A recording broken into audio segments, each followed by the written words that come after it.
They beat him up and threw him out onto the road along with his books like trash. The weakest student at the academy, a candle that goes out in a draft. Except that when he woke up in that body, it wasn't him anymore. It was a man who was used to conserving resources, even when the universe had just run him over with a truck.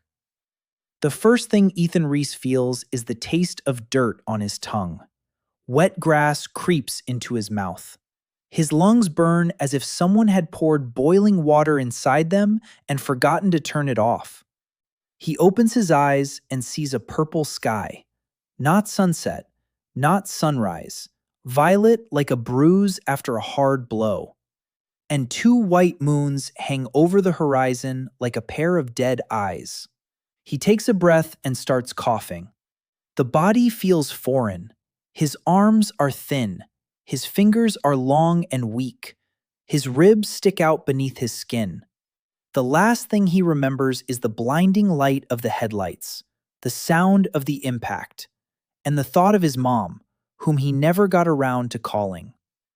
And now he's sitting on the side of the road under a violet sky, in a body that weighs barely 50 kilograms and breathes with a wheeze. And Ethan does what he always does when he doesn't understand what's going on. He's assessing his situation. His body is battered. Someone beat this guy up. Didn't just dump him, beat him up first, then dumped him. A smashed trunk lies nearby. Books are scattered on the ground. 7 textbooks. The guy was a student. Was. Ethan stacks the books into a pile, and a volume he hadn't noticed slips out of it. Thin. The cover has no title. The leather is dark and smooth, as if it were tanned yesterday. On the clasp is a gear wrapped in a branch. He turns it a quarter turn. A click. The book flips open on its own. On the first page is a date 11 days from now, and a single line. Tonight, the east wing of the academy will burn. 17 people will die. Among them, Lyra Venn. He reads it 3 times. He flips through the rest. Blank. The entire book is blank. Just this entry, the date, the place, the number of victims, a name. He stands up. A sharp pain shoots through his knee. In the distance, beyond the hill, a column of smoke rises from a fire. There are people there, and Ethan heads toward the smoke. An old man in a wagon picks him up. The horse isn't really a horse. Its neck is longer than its coat, which has a greenish sheen. The old man grunts and says he's seen others like this. Cast out, the 3rd one this year. He asks why the boy is dragging himself back to the place from which he was cast out. Ethan replies that he's going to retrieve his belongings from his room. The old man takes him to the city, and as they part, remarks that people like him don't survive there. The city rises behind high stone walls overgrown with glowing moss. Narrow streets, the smell of smoke, manure, and something chemical. And mages. Ethan spots them right away, backs straight, chins up, a glowing seal on their shoulders. People step aside for them like they would for a car at a crosswalk, not out of respect, out of habit. And towers rise above the city like the fingers of a stone hand. The Academy of the 7 Seals, the place from which he was expelled.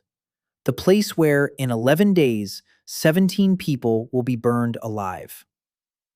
At the gate, a guard insists that former students aren't allowed in. Ethan insists he's come to collect his personal belongings, and, by his word, he has 3 days to do so. The guard checks the list, finds it. Ethan Reese, expelled for incompetence. He smirks and waves him inside. Until tomorrow evening. Inside, magic is boiling. Real magic. On the courtyard, a guy extends his hand and a jet of fire shoots from his palm. A stone shatters. But Ethan isn't looking at the fire. He's staring intently at the hand, at the position of the fingers, at the way the guy tenses his forearm before the release. This isn't a spell. It's a process. Input, processing, Output. Energy comes from somewhere, passes through the body, and exits through a point of concentration. It's a different kind of physics, but it's still physics, and physics has rules. Rules have limits. Limits have workarounds. He finds the room of the body's former owner. Everything has been ransacked. The valuables were taken. Only notebooks remain. And for 3 hours, Ethan doesn't get out of bed. The notes are neat. The handwriting is meticulous. But in the margins, every couple of pages, there's the same note. It doesn't work. 0 again. The guy had almost no mana.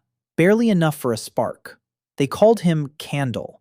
They humiliated him for 3 semesters. In the third, they beat him up and threw him out onto the street. Ethan closes the last notebook. He stacks them neatly. He looks out the window. The tower of the East Wing is visible from here. Tall. Old. In 10 days, it will go up in flames and 17 people won't make it out. He pulls out a book. The line is still there. He runs his finger down the text. Clean. No hints, no instructions. Just a fact. This is what will happen. Do whatever you want. Ethan slams the book shut. He stands up and goes to look for the East Wing.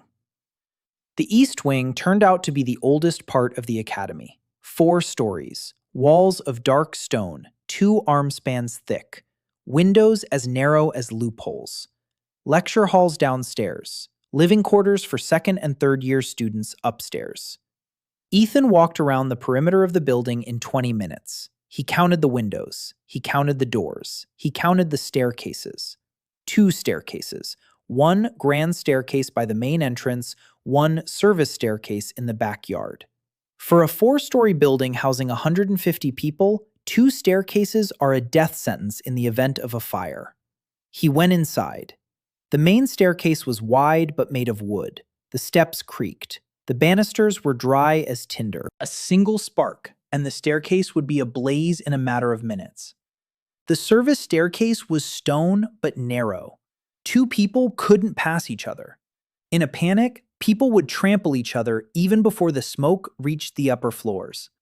Ethan went up to every floor. Hallways, doors, torches and iron holders on the walls. Not magical lamps. Open flames. He peered into one of the halls on the first floor. Chairs, a lectern, rune panels on the walls, a brazier in the corner, a large one, bronze, on a tripod. He walked over to the brazier and crouched down beside it. The tripod was old. One of the 3 legs had a crack at the base. Not critical, not yet, but when heated intensely, bronze expands. The crack would spread. The brazier would tip over. Embers would spill onto the wooden floor. Ethan checked 2 more rooms, a brazier in each one. In every brazier, there were cracks or rust or a warped tripod. No one had checked them in years. Why would they? Mages don't think about fires. They have fire extinguishing spells. But a fire extinguishing spell only works if the mage is conscious, if the mage is nearby, and if the mage isn't choking on smoke. Ethan went out into the courtyard. He sat down on a stone bench. He took out one of the notebooks belonging to the body's former owner. He tore out a blank page. He didn't have a pencil. He went back inside, found a piece of chalk in the lecture hall, went back out, and began drawing a floor plan of the building from memory. 4 floors, 2 stairwells, windows, doors, fireplaces. He marked every potential fire hazard with a cross. An hour later, he had a map. 2 teens' crosses, 12 spots where a fire could start. But the book mentioned a specific evening, so it wasn't a coincidence. Someone would set it on fire intentionally, or something would break on that very day. He needed more information. He returned to the dorm. In the hallway, he bumped into a student, tall, broad-shouldered. The emblem on his shoulder glowed brightly. A junior or upperclassman. The student looked at Ethan and recognized him. His face twisted. He said the candle was back. He asked why. Ethan replied that he was picking up his things. The student stepped closer. He said the candle had no belongings. He said that everything of value had already been taken. He said that if the candle didn't clear out by morning, he'd get the same treatment as last time. Ethan looked at him, but wasn't thinking about him. He was thinking about the fact that this guy lived on the third floor of the East Wing, and in 10 days, he might end up on the list of 17. He nodded. He walked past the student. He went into his room. He closed the door. He sat down on the bed and began to think. The problem wasn't the fire. The fire was a consequence. The problem was that he had no status, no resources, no allies.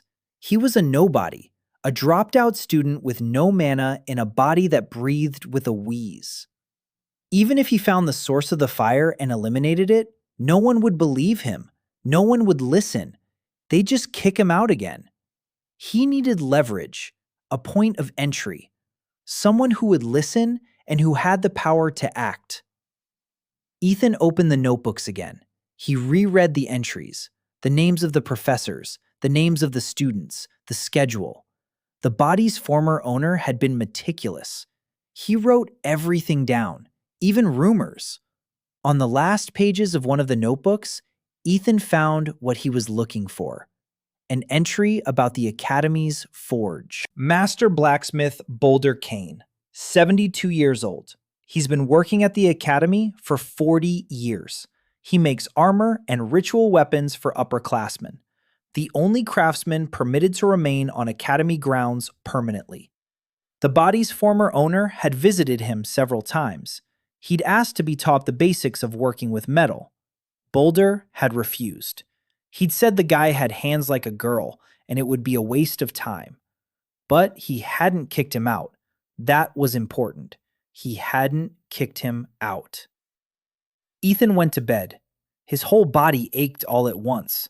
The bump on the back of his head throbbed. His knee ached. His ribs reminded him of themselves with every breath. He closed his eyes and thought about the braziers, about wooden ladders, about the 12 crosses on crumpled paper. In the morning, he got up before dawn. He washed his face with cold water from a pitcher in the hallway. He looked at himself in a cloudy shard of mirror on the wall. His face was young, about 20 years old, thin, bruises under his eyes. His lip was split, a scrape on his cheekbone. His eyes were gray, stranger's eyes. He turned away and went to look for the blacksmith's shop. He found it on the edge of the academy, a separate building, low slung. Thick smoke poured from the chimney. The smell of coal and red-hot metal hit him in the face 20 paces away. Ethan walked in without knocking. It was hot inside. The forge was blazing. An old man stood by the anvil, huge, arms like logs, a black beard streaked with gray. His leather apron was scorched in 10 places. Boulder Kane. He didn't turn around. He was hammering away at something on the anvil, rhythmically, heavily. Ethan stood and waited. 2 minutes. 5. 10. Boulder finished. He lowered the hammer. He turned around. He looked at Ethan. He recognized him. His face hadn't changed. He asked what the apprentice needed. Ethan replied that he'd come to pick up the tools he'd left there. Boulder grunted. He pointed to a shelf against the wall. There lay 3 files and a small vise. Cheap, student grade. Ethan walked over to the shelf. He picked up a file. He turned it over in his hands. The balance was off. The handle was awkward. The serrations were rough, but the steel was decent. He put the file back. He turned toward the anvil.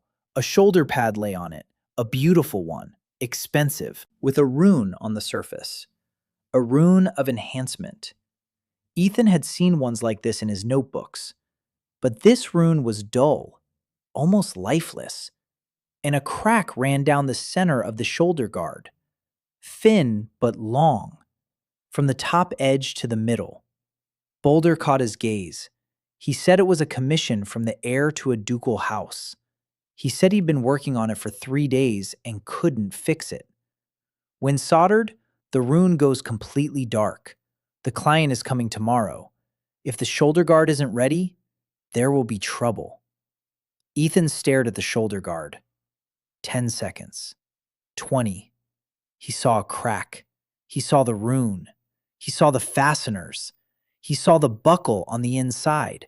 The buckle was brass. The rune was steel. Two different metals. Two different coefficients of thermal expansion. When heated by magical energy, they expand at different rates. Tension arises. The stress creates micro vibrations. Micro vibrations at the rune's frequency cause resonance. The resonance tears the rune from the inside. The crack isn't caused by an impact. The crack is caused by resonance. Ethan asked for a piece of chalk. Boulder silently handed him a piece. Ethan walked over to the shoulder pad. He marked 3 spots. He told them to drill here, here, and here, 2 millimeters each. The crack will run into the holes and stop. Don't touch the rune. It's not the metal that's tearing it apart, but the resonance with the buckle. The buckle needs to be moved down 1 notch. Boulder didn't move for 10 seconds. Then he looked Ethan in the eyes. Then at the shoulder strap. Then back at Ethan. He picked up the drill, thin, sharp. He positioned it at the first point. He turned it. The metal gave way. Second point. Third. He removed the buckle, moved it lower, secured it. He lifted the shoulder strap, examined it, placed it on the anvil. He picked up the hammer. He struck it. The shoulder pad rang out cleanly.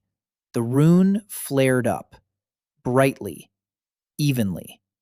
A crack remained but didn't spread any further. The 3 holes held it in place like locks. The boulder struck again, harder. The rune didn't go out. The shoulder guard held. The old man lowered the hammer. He set it on the anvil. He looked at the pale boy with a split lip and bruises under his eyes. The boy who had been flogged yesterday for his lack of talent. The boy without mana, without status, without a future. And he said one word. Sit down. Ethan sat down on a stool by the forge. The heat radiating from the coals was steady and dry. For the first time in 2 days, he felt warm. Boulder went back to work, in silence. He didn't ask how the boy knew about resonance. He didn't ask how he knew about drilling. He didn't ask anything. He simply accepted it, the way one accepts rain, or dawn, or the fact that the anvil is heavy. Ethan sat and watched the old man work, and he thought. He now had a starting point, a blacksmith who'd let him in, a workshop where he could work, and 9 days until the fire. The next morning, Ethan arrived at the blacksmith shop before dawn. Boulder was already there. The old man slept little. He used to say that a blacksmith had no need to sleep long because the forge wouldn't wait. Ethan asked permission to use the tools. Boulder nodded. He didn't ask why. The first thing Ethan made was what he needed most of all, a writing implement. A thin rod of soft alloy in a wooden holder. A primitive pencil. It took him an hour. Then he found a stack of parchment scraps in the corner of the workshop.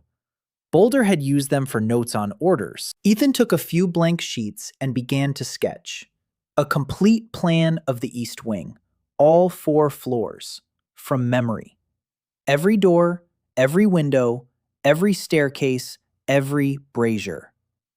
Boulder walked over and stood behind him. He watched in silence. Then he asked what it was. Ethan replied that it was the East Wing. Boulder asked why. Ethan said the building was dangerous. The braziers were old. The staircases were wooden. If a fire broke out, people on the upper floors would be trapped. Boulder was silent for a long time. Then he said Ethan was right. He said he'd mentioned this to the caretaker 7 years ago. The caretaker had replied that the mages could handle any fire. Boulder spat into his horn and went back to work. Ethan continued drawing. By noon, he had a complete plan with annotations, 12 risk points, 2 stairwells. According to his calculations, evacuation time was 4 minutes from the top floor to the exit. If a stairwell was on fire, it would be 0. There were no alternatives. He needed to get inside the East Wing again. But his permission to remain on Academy grounds was set to expire that evening. Tomorrow, the guard wouldn't let him in. Ethan set aside his drawing and looked at Boulder. He asked if he could stay at the forge as an apprentice. Boulder stopped hammering. He turned around. He gave him a stern look. He asked why a boy who'd been expelled in disgrace would want to stay in a place where he was hated. Ethan answered simply. He said he needed a workshop, and that he could be useful. Boulder thought for a minute. Then he said he didn't need an apprentice, but a tool assistant would come in handy. No pay, none, meals from Boulder's table, sleep on a bench against the wall. Ethan agreed. That very evening, he moved his belongings from the dormitory to the blacksmith shop. Notebooks, files, and the Book of Prophecies. He lay down on the bench.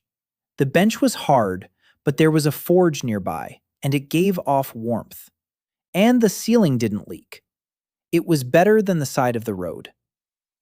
On the morning of the 5th day, the heir to the ducal house sent a servant to fetch the shoulder guard. The servant examined it, checked the fastenings, placed it on a wooden mannequin, struck it with a training sword. The rune flashed. The shoulder guard held up. The servant nodded. He left a purse of silver and left. Boulder took the purse.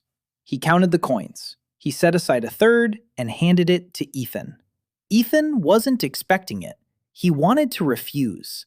Boulder said that the boy had repaired the shoulder guard, not him, and that in his smithy, everyone gets paid for their work. Ethan took the coins, his first money in this world. He spent it that very same day. He went down to the city. He found a shop selling craft supplies. He bought 2 skeins of copper wire, a spool of linen thread, 3 glass tubes, and a small vial of oil. The shopkeeper looked at him as if he were crazy. Who buys glass tubes and copper wire together? Ethan returned to the smithy and got to work. He was making a simple device, a temperature sensor. The principle was elementary. When heated, copper wire expands faster than a glass tube. The difference in expansion pushes a small pendulum. The pendulum strikes a metal plate. A sound is produced. The higher the temperature, the more frequent the strikes. When the temperature reaches a critical point, the pendulum locks in the upper position and the plate rings continuously. A primitive fire alarm. Each sensor took an hour and a half to make. By the end of the 6th day, he had 6 of them. Boulder watched him work in silence. By the 3rd sensor, he couldn't hold back any longer and asked what it was. Ethan explained. Boulder listened. Then he picked up one sensor.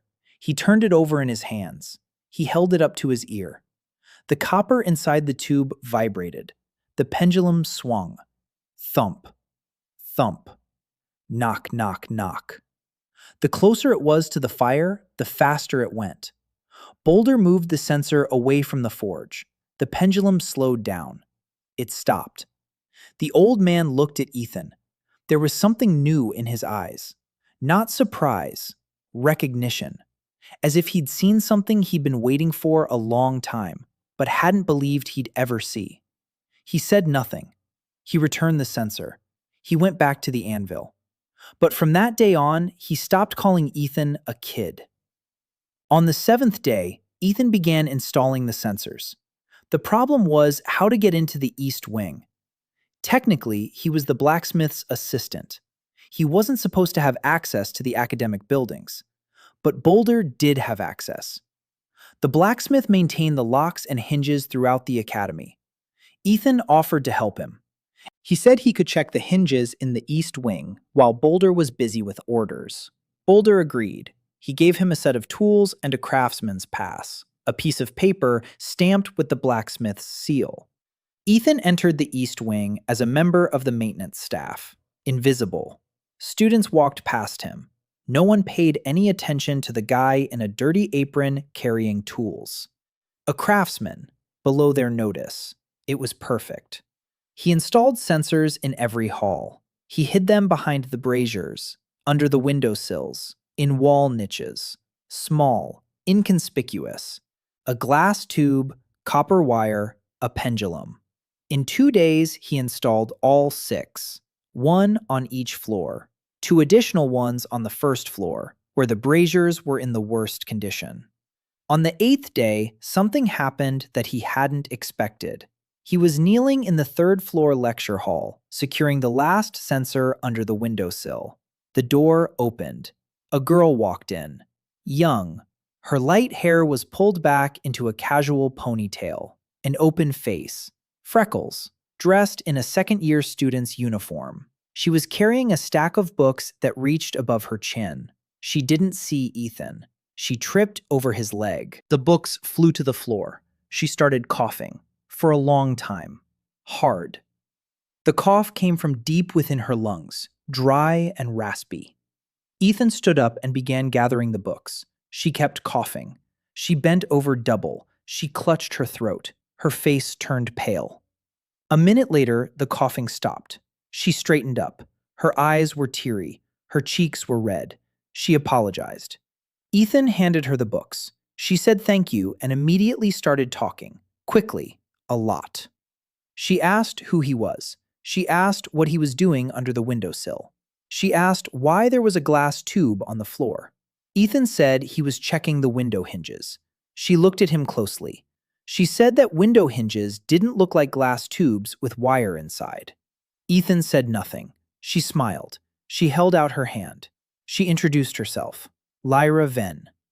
The world around Ethan froze for a second. Lyra Venn. 17th, a name from a book. The name of a person who would die in 3 days if he didn't do anything. He shook her hand. He introduced himself. She frowned. She said she'd heard that name before. Candle.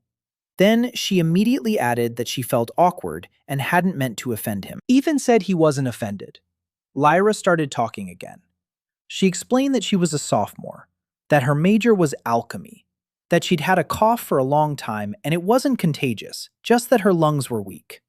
Her mom was also an alchemist and worked in the academy's lab. The books were heavy, but she was used to it because she carried them every day. She talked and talked. Ethan listened. He looked at her and saw a 19-year-old girl hiding her fear behind a stream of words. Her cough wasn't just a cold. She was gasping for breath. Her lungs were working at half capacity, maybe a third. In a world where spells require long incantations and deep breaths, she was disabled, and she knew it. So she made up for it with cheerfulness. Ethan asked which room she lived in. Lyra answered, 4th floor, east wing, a room by the stairs.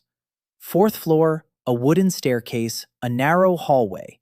If a fire broke out on the 1st floor, she'd have 2 minutes. With her lungs, she wouldn't be able to run that far. Ethan nodded. He said goodbye. He left the hall. He went down to the 1st floor. He stopped by the brazier in the main lecture hall.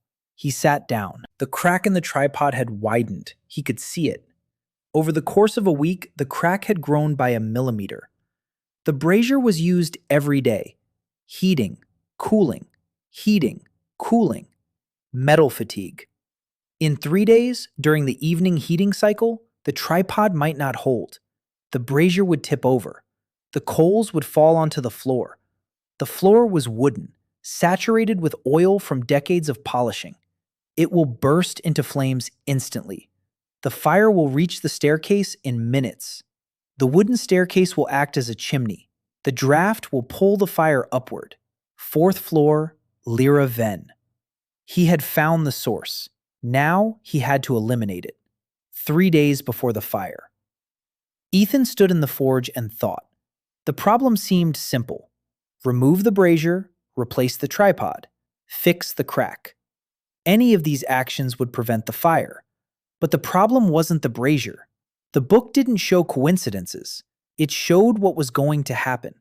If he fixed this brazier, the fire might start from another one, or from the torch on the wall, or from an overturned lamp, or from someone's spell that goes awry.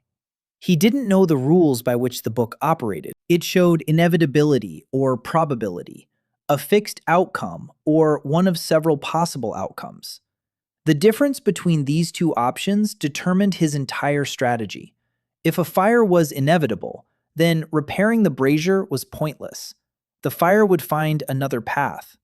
In that case, the goal wasn't to prevent the fire, but to ensure the survival of the people inside. Evacuation, protection, escape routes. If a fire was a possibility, then eliminating the source might prevent it. Ethan couldn't verify either hypothesis. He had a single book with a single entry and not a single precedent. He made an engineer's decision.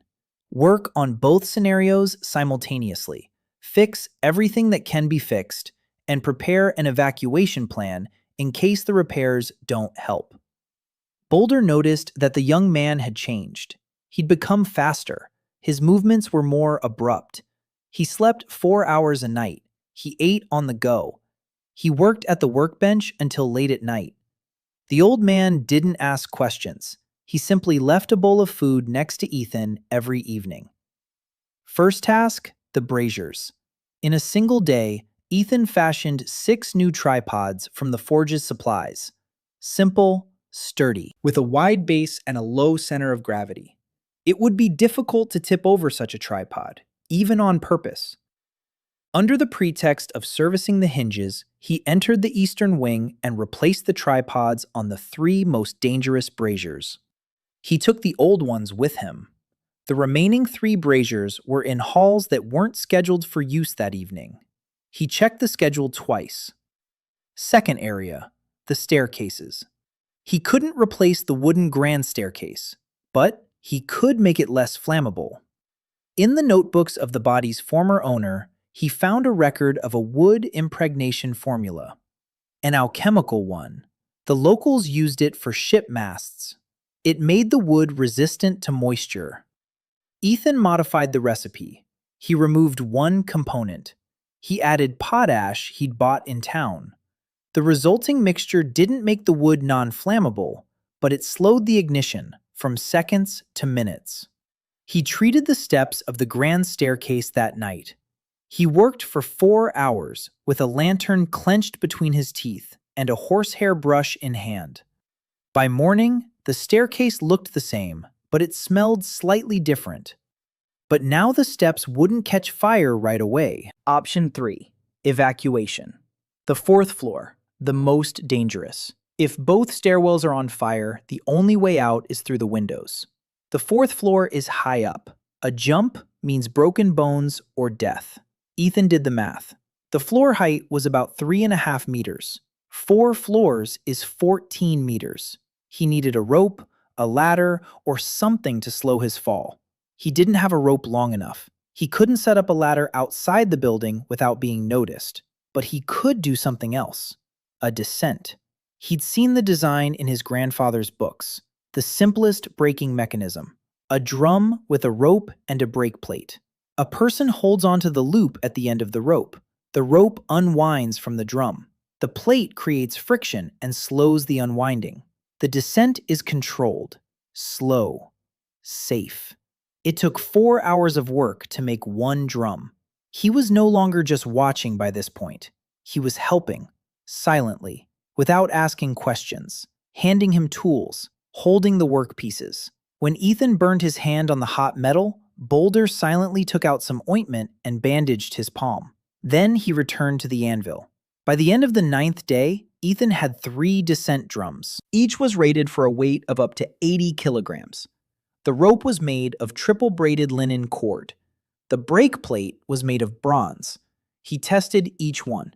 He tied a bag of sand to it. He dropped it out the window. The bag descended smoothly. 4 seconds per floor.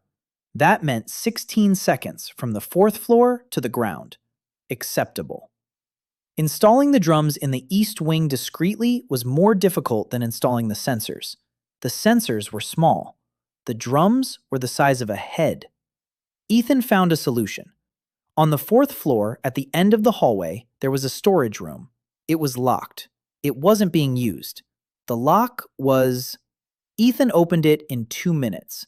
A restorer of antique clocks knows how to work with locks. Inside, there was dust and empty shelves. A window looked out onto the courtyard. He mounted 3 drums on the wall beneath the window. He secured them firmly. He coiled the ropes and hung them nearby. No instructions were needed. You grab the loop at the end with your hands. You throw it over the windowsill. You jump. The brake will do the rest. The fourth direction, Lyra Venn. The book said she would be among the dead. He couldn't tell her. He couldn't go up to her and explain that in 2 days the building would catch fire. They'd think he was crazy, or worse, an arsonist who knew about the fire in advance. But he could do something else. On the morning of the 10th day, he went into the alchemy lab. Lyra's mother worked there, a woman of about 45. She looked just like her daughter, the same freckles, the same light hair, though dull and streaked with gray. Her hands were scarred from the chemicals. Ethan came in posing as a blacksmith's assistant. He said he was checking the braziers in the rooms. He inspected the laboratory, and in passing, he remarked aloud that the brazier in her daughter's room on the 4th floor of the east wing looked unsafe. He said the tripod there was cracked, and that it would be better not to leave it lit overnight. Lyra's mother looked at him warily. She asked how he knew where her daughter lived. Ethan replied that he'd been replacing the window hinges throughout the wing and had seen the nameplates on the doors. Lyra's mother was silent for a moment. Then she nodded. She said she'd talk to Lyra. Ethan left the lab. This was his backup plan. If everything else failed, at least Lyra might not be in the building when the fire broke out. Maybe her mother would take her in. Maybe she'd decide on her own to spend the night in the lab. Any option was better than the 4th floor of a wooden building with only 2 staircases. On the evening of the 10th day, Ethan was sitting in the smithy. Boulder had gone to sleep in his little room. The horn was burning out. The coals glowed a dim orange. Ethan opened the book of Prophecies. The line was still there. The date was tomorrow's. The place was the same. The number was the same. 17. The name was the same. Lyra Venn. Nothing had changed. He replaced the tripods. He treated the staircase. He installed sensors and ramps. He warned Lyra's mother. And not a single letter of the line had changed. So it meant one of 2 things. Either the book was showing an unchangeable future, and his efforts had been in vain, or he hadn't done enough yet. Ethan closed the book. He looked at his hands. Burned, calloused. His fingernails were black with soot. The hands of an engineer. He stood up, walked over to the workbench, and began assembling the final piece, the frame. He'd conceived it back on the 3rd day, but hadn't been sure there'd be enough time. Now, there was no time at all, and so he was certain. A frame made of steel strips, shoulder pads, a backplate, thigh guards, connected by hinges. Not armor, an exoskeleton. An external skeleton that takes some of the load off his body. 3 clock springs from old academic clocks that Boulder had kept in a drawer. The springs amplify the movement of his arms and legs. Not by much, about 30%. But for a body that weighs 50 kilograms and is gasping for breath after climbing to the 2nd floor, that's the difference between life and death. He'd been working all night. His hands shook with exhaustion. His eyes watered from the smoke. Twice he dropped his tools because his fingers wouldn't obey him. But he didn't stop. At dawn on the 11th day, the frame was ready. Rough, clumsy, creaking with every movement. But it worked. Ethan slipped it on under his shirt. He tightened the straps. He stood up. He took a step. The springs gave his leg a slight push forward. A second step, easier.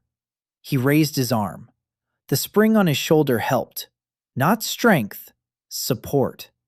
That was enough. He looked out the window. The east wing stood bathed in the morning light, quiet, serene. The windows glowed with the first rays of sunlight.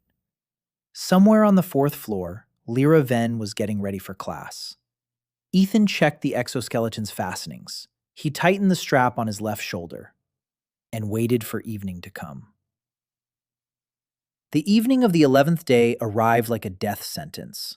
The sun was sinking below the horizon and the sky was turning violet. Ethan stood in the academy courtyard.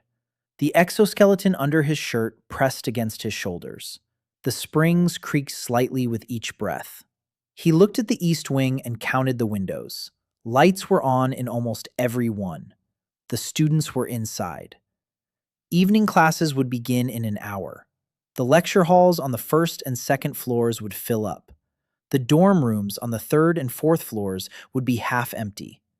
But not everyone would go to lectures. Some would stay in their rooms, the sick, the tired, and those who decided to skip class. Ethan didn't know exactly how many. He didn't know when the fire would start. The book said evening. Evening meant from sunset to midnight. 6 hours of uncertainty. He couldn't stand in the courtyard for 6 hours and wait. That would draw attention. Ethan went to the smithy. Boulder was sitting by the forge, repairing a scabbard. He looked at Ethan and saw something was different about his face. He asked what was wrong. Ethan hesitated. Then he said there might be a fire in the east wing that night. He didn't explain how he knew. He just said it. Boulder looked at him for a long time. Then he stood up. He walked over to the wall. He took a heavy leather cloak off a hook. It was soaked in something, a fire-resistant cloak. Blacksmiths wear these when working with large furnaces. He tossed it to Ethan, told him to put it on. Ethan put the cloak on over his shirt and exoskeleton. It was heavy. It was hot.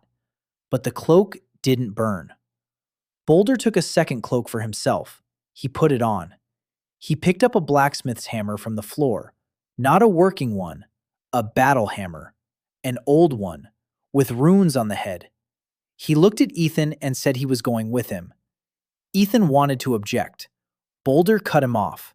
He said that if the kid was walking into the fire, he needed someone to grab him by the collar when he passed out from the smoke. Ethan nodded. They left the smithy. They sat down on a bench in the courtyard across from the east wing. And they waited. An hour passed. Classes began. Students entered the building. The first floor windows lit up brighter. Lectures. Ethan could hear the muffled hum of voices through the walls. 2 hours. Nothing. The violet sky darkened. The first moon rose high. The second was just rising above the horizon. The wind died down. The air stood still. Boulder sat motionless as a rock. The hammer stood at his feet. The third hour. Ethan began to have doubts. Maybe he was wrong. Maybe the book was lying. Maybe there wouldn't be a fire. Maybe replacing the tripod had worked and the future had changed. Maybe the line in the book just wasn't updating. He took out the book. He opened it. The line was still there. Today's date, evening, East Wing, 17, Lyra Venn. He closed the book. He waited. As the third hour drew to a close, he heard a sound. Quiet, metallic. Tap, tap, tap, tap, tap, tap, tap. One of his sensors, ground floor. The pace was picking up. The temperature was rising. Ethan jumped up. Boulder stood beside him. They ran toward the building. Ethan ran and listened. The sensor was tapping faster and faster. Then it fell silent. That meant only one thing. The pendulum had jammed. The temperature was critical. They reached the entrance. The door was locked. Boulder struck it with a hammer. The hinges flew off. The door crashed inward. The first floor hallway. Smoke. Not thick yet, but the smell was already there. Burnt wood. Burnt oil. Ethan ran toward the lecture hall. He flung open the door. Inside was a scene of chaos in the making. The brazier stood upright. The tripod he'd replaced it with was holding it steady. But next to the brazier lay an overturned shelf of reagents. The glass flasks had shattered. Liquid had spilled across the floor. And it was burning. A low, vicious blue flame. An alchemical reagent. It had ignited from the heat of the brazier. The rack had been standing in the corner of the hall. Ethan hadn't accounted for it. He hadn't checked. He hadn't included it on his map. There was no cross mark on the rack. He clenched his teeth. He'd think about it later. Right now, he had to act. The flame was creeping across the floor toward the wall. The wall was wooden paneling over stone. It would catch fire in a matter of minutes. Ethan tore off his cloak and covered the nearest fire. The cloak didn't burn. The flame beneath it smothered. But another was burning nearby. And another. The chemical had spread far and wide. Boulder was already nearby. The old man worked without a word. He threw his cloak over the second fire. He stomped out the third with his feet. His boots were smoking. Smoke poured out of the hall, thick, black, acrid. The alchemical reagent burned messily. The smoke spread into the hallway. It rose toward the ceiling. It crept toward the stairs, the wooden stairs. Ethan shouted to Boulder that they needed to close the hall door to cut off the smoke from the hallway. Boulder grabbed the door and slammed it shut. They were left inside with the fire. The flames on the floor had already reached the wall. The paneling began to smolder. Ethan looked around, a bucket of sand in the corner for covering the furnace at the end of class. He grabbed the bucket and poured it onto the wall. The sand covered the smoldering wood. The smoke grew thicker. It was hard to breathe. The exoskeleton creaked with every movement. The springs helped him move, but did nothing about the smoke in his lungs. Ethan coughed. Boulder grabbed him by the shoulder and pointed to the window. They rushed to the window. Boulder struck it with his hammer. There was no glass. The shutters were made of wood.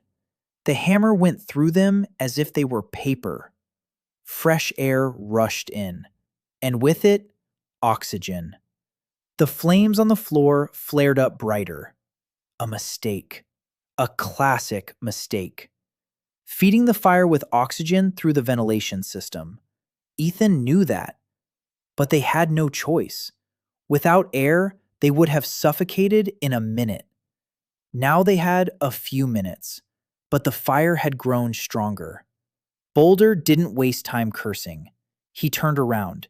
He picked up the bucket. A second bucket of sand stood by the lectern. The old man carried it in one hand like a mug. He poured it onto the largest fire. The flames subsided. They didn't go out, but they subsided. Ethan heard screams from upstairs. Smoke. Smoke was seeping through cracks in the ceiling, through the floorboards on the second floor. Students on the upper floors smelled the smoke. Panic broke out. He heard the pounding of feet, screams, doors slamming. The fire escape. It wasn't on fire. The fire retardant was working. The steps were smoldering, but not flaring up. Students were running down. The main staircase held up. People were running out into the courtyard, coughing and stumbling. But not everyone. Ethan climbed out through a broken window. He ran around the building. He looked up. The fourth floor. Lights in 2 windows. There were still people up there. He ran back into the building through the back door. The service staircase. Stone. Narrow. Smoke was seeping in here too, but less heavily. Ethan started climbing. The exoskeleton creaked and groaned. The springs pushed his legs. Without them, he wouldn't have been able to climb. His body was too weak. His lungs were burning. Second floor. Empty. Third floor. Empty. The students had managed to get out. Fourth floor. The hallway was filled with smoke. Not black, but gray. The smoke crept up from below in a thin layer along the ceiling. He could still breathe as long as he stayed low. Ethan crouched down and made his way down the hallway. The first door. Open. Empty. The second. Locked. He knocked. Silence. He moved on. The third door. Closed but not locked. 2 people inside. A guy and a girl. The guy was trying to open the window. It was stuck. The girl was sitting on the floor coughing. Ethan walked over to the window. He looked at the frame. The hinges were rusted. He gave it a tug. It wouldn't budge. He kicked the base of the frame. Once, twice. The rust crunched. The frame swung open. Fresh air. Ethan told them to head for the service staircase. He pointed the way. The guy picked up the girl. They ran. Ethan kept going. The fourth door, the fifth, the sixth. In the sixth, there was an unconscious student. He'd inhaled too much smoke. He was lying on the floor. Ethan grabbed him by the arms and dragged him. The body was heavy. The exoskeleton helped, but not enough. Ethan dragged him down the hallway toward the stairs. Every step was a struggle. The springs creaked. The straps dug into his shoulders. On the stairs, he almost fell, carrying the unconscious body down the narrow stone staircase. 4 floors. He counted the steps, not because he wanted to, because it kept him from losing consciousness himself. 312 steps. Boulder was standing by the door at the bottom. The old man took the student, hoisted him over his shoulder like a sack, carried him out into the courtyard. Ethan turned around and crawled back up. The 4th floor. Again. More smoke.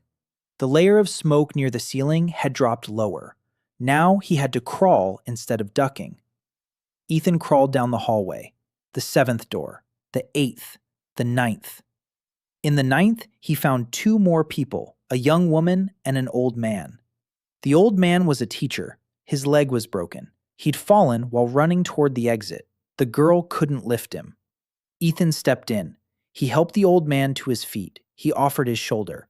The girl took the other side. The 3 of them made it to the stairs. Down. Slowly. Painfully. The old man groaned with every step. 2 more. Another 312 steps. At the exit, he handed them off to Boulder. He turned around. He went back in. He went up and down 4 more times. The smoke grew thicker with each trip. On his last trip up, he found a girl about 14 years old. She was huddled under the bed. She was crying. She was too scared to move. Ethan lay down on the floor next to her. He reached out his hand. He didn't speak. He just reached out his hand and waited. She took his hand. He pulled her out from under the bed, lifted her into his arms, carried her. The exoskeleton springs groaned. One snapped on the 2nd floor. His left shoulder sagged. He shifted the girl onto his right arm. He went downstairs. He went out into the courtyard. He handed her to Boulder. 16. He had pulled out 16 people. The book says 17. Lyra Venn. He turned toward the building. Boulder grabbed his arm, said the building was collapsing. The roof was on fire. The 1st floor was completely engulfed in flames. The staircase, treated with his compound, had held up longer than it should have, but now it was burning too. Ethan lunged forward. Boulder held him back. Ethan looked at the old man. Boulder saw something in his eyes and let go of his arm. Ethan ran toward the building, not toward the door, but toward the wall beneath the 4th floor windows. The storage room. The drop drums. If Lyra was upstairs, she could come down. If she found the storage room, if he could explain it to her. He took a deep breath and shouted. He shouted her name. He shouted, staring at the 4th floor windows. He shouted until his voice gave out. Silence. Smoke billowed from the windows. The fire roared.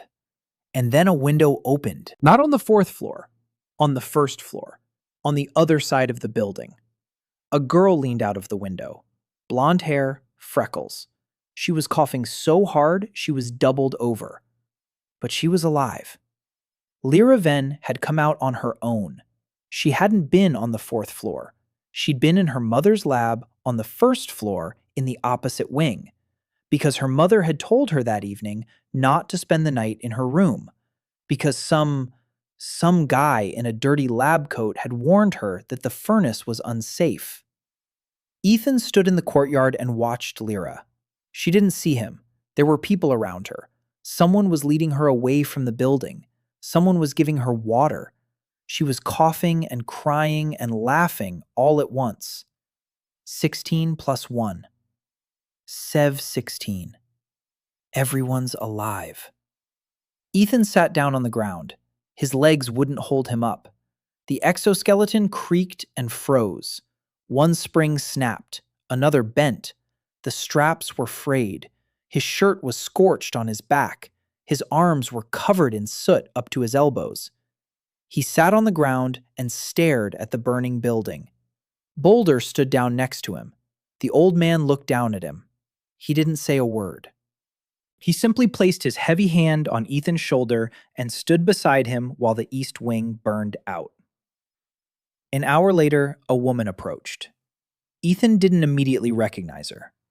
Tall, straight-backed, dark hair. Her face was pale from the smoke, but calm. A seal glowed on her shoulder. Not a student's, a royal one. Princess Adriana Whaler Elrin stood before the pale boy in a scorched shirt and looked at him in silence. She had seen him giving orders to the adult magisters. She had seen him going up and down the stairs again and again. She saw him carrying a little girl in one arm because the other didn't work. And for the first time in a long time, she didn't look away. Ethan looked up. He looked at her. She asked his name. He answered. She repeated it. Ethan Reese. She memorized it. She turned and walked away. Ethan opened the book. The page was blank. The line had disappeared. He turned the page. A new entry appeared on the next page. A new date, 23 days from now. A new event. He read it and closed the book. He tucked it into his belt. He stood up. Boulder was standing nearby. Ethan looked at the old man and said they needed a workshop. A real one. Boulder nodded. They headed toward the smithy. Behind them, the east wing was burning to the ground. A column of smoke rose above it, visible from anywhere in the city. And somewhere in the throne room, Princess Adriana sat by the window, watching the smoke. And for the first time in 6 months, she wasn't thinking about the threats against her, but about who this boy in the charred shirt. The morning after the fire smelled of smoke. The entire academy courtyard was covered with a thin layer of gray ash. The students walked quietly. The teachers gathered in groups and spoke in hushed tones. The east wing stood as a black skeleton. The walls had survived, but there was nothing left inside. 4 floors had burned down completely. The roof had collapsed. Ethan sat in the smithy, taking apart the remains of the exoskeleton. One spring had snapped. Another was bent. 3 straps were frayed. The left shoulder pad had cracked at the attachment point. He laid out the parts on the workbench and took notes. What had broken, why it had broken, what needed to be changed. A failure log. His grandfather had taught him to keep one for every project, even if the project was a charred frame made of steel strips that had saved his life 6 hours ago. Boulder walked into the smithy carrying 2 bowls of porridge. He set one down in front of Ethan. He sat down across from him. They ate in silence. Then he set his bowl aside and said that the academy supervisor had come to see him. He'd asked who had broken down the door to the east wing. Boulder replied that it was him. The supervisor asked why. Boulder said he'd seen smoke and kicked the door down so people could get out. The warden took note and left. He didn't ask about Ethan. To the warden, Ethan didn't exist. A blacksmith's assistant, a former student without mana, a nobody. That was fine. He didn't need the attention. Not yet. By noon, the first visitor arrived at the smithy. Not a customer, a girl. Tall, broad-shouldered, dark hair cut short, strong hands, an empty staff sheath on her belt. Empty because the staff had been taken from her.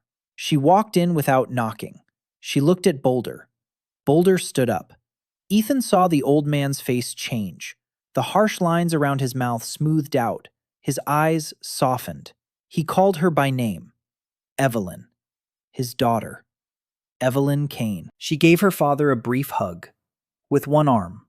the way soldiers hug. Then she stepped back and said she'd heard about the fire, that she'd rushed over from town as soon as she found out, that she was glad he was safe. Boulder said he wasn't safe, thanks to himself. He pointed at Ethan. Evelyn turned. She looked at the young man at the workbench, thin, pale, his hands in bandages, dark circles under his eyes. On the workbench in front of him lay a disassembled metal frame. She asked what it was. Ethan replied that it was an exoskeleton. She didn't understand the word. Ethan explained that it was an external frame that helps a person move when their body is too weak. She stepped closer. She picked up the shoulder harness. She turned it over in her hands. She looked at the joints, at the spring mounts, at the straps. She said it was rough work. Ethan agreed. She asked why he'd built it. Boulder answered for him. He told her about the fire, about the door, about the staircase, about the 16 people Ethan had pulled out of the burning building in this thing. Evelyn listened in silence. Her expression didn't change. Only her fingers tightened slightly around the harness. When Boulder finished, she set the harness down on the workbench. She looked at Ethan and asked how much he weighed. Ethan said about 50. She snorted. She said he was as light as a chick and had run into the fire. Then she turned to her father and said she'd stay for a few days. She'd help out at the blacksmith shop. Boulder nodded. He didn't argue. He knew his daughter. Evelyn Kane didn't ask for permission. She simply announced her decisions. That evening, Ethan opened his book, a new entry. The date was 22 days from now, the Tournament of the Seven Seals. An assassination attempt on Princess Adriana would take place on the tournament field. The assassin is among the participants. The weapon, a poisoned blade disguised as a tournament sword. Ethan closed the book.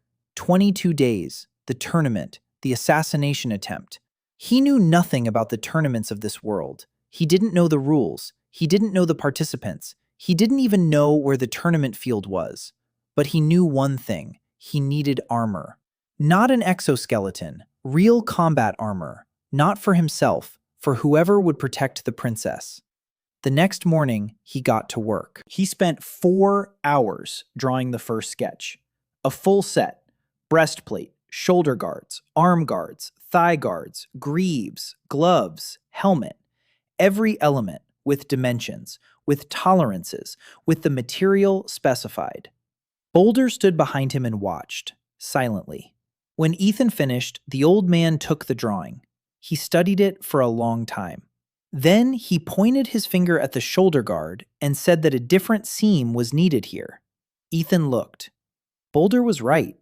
The seam Ethan had drawn was suitable for the steel he was familiar with, but this steel was different. Runes were woven into it.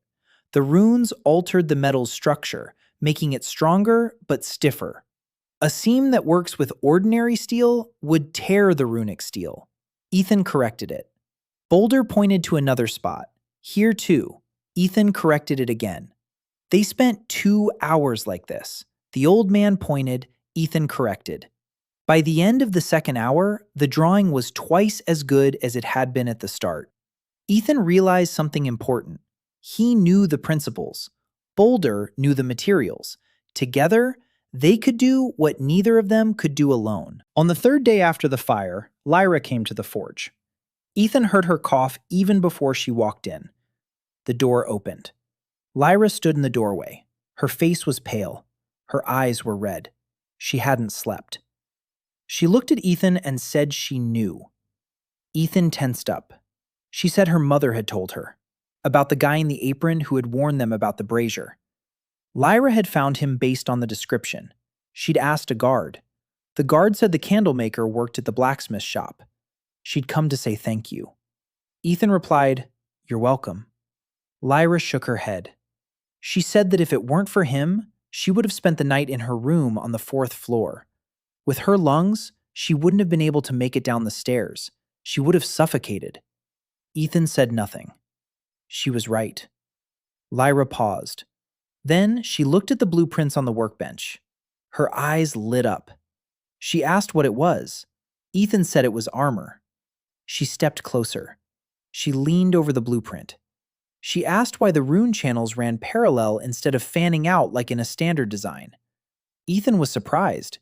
He hadn't expected an alchemy student to be reading armor blueprints. Lyra explained, "Alchemy isn't just about potions. Alchemy is about understanding how substances interact. Runes on metal are, in essence, an alchemical process." She had studied this in her freshman year. Ethan looked at her more closely. He asked if she knew why the rune channels lost their conductivity at the joints between the plates. Lyra thought for 10 seconds. Then she said that at the joints, the metal is deformed from forging and the crystal lattice is disrupted. A rune reads the lattice. If the lattice is broken, the rune loses its path. Ethan nodded. That was exactly what he had been thinking. But Lyra knew this in the language of this world. She knew the terms. She knew the theory. She knew how the local alchemists explained it. She could be a translator, a bridge between his knowledge and local science. Ethan asked if she'd like to help out in the workshop. Work in the evenings after classes. No pay, just access to materials and the chance to work with runes in practice, not just in theory. Lyra looked at him for 3 seconds. Then she smiled so widely that the freckles on her cheeks spread apart. She said she'd agree, and immediately started coughing. Ethan looked at her and thought about something else, about the breathing apparatus, about the filter, about the fact that a girl with diseased lungs was working with alchemical reagents every day and poisoning herself bit by bit. That would be his next project. After the armor. No, at the same time. That evening, he added a new entry to his journal. Project 2. Breathing filter. Compact, discreet. Designed for constant wear. Requirements. Filtration of alchemical reagent particles. Minimal inhalation resistance. Battery life of at least 12 hours. The following week, work got into full swing. Morning. Ethan and Boulder were working on the armor blanks. Forging, cutting, grinding. A routine that required strength Ethan didn't have. Boulder swung the hammer. Ethan marked the pieces and checked the measurements. Evelyn helped with the heavy blanks. She didn't leave after a few days as she'd promised. She stayed.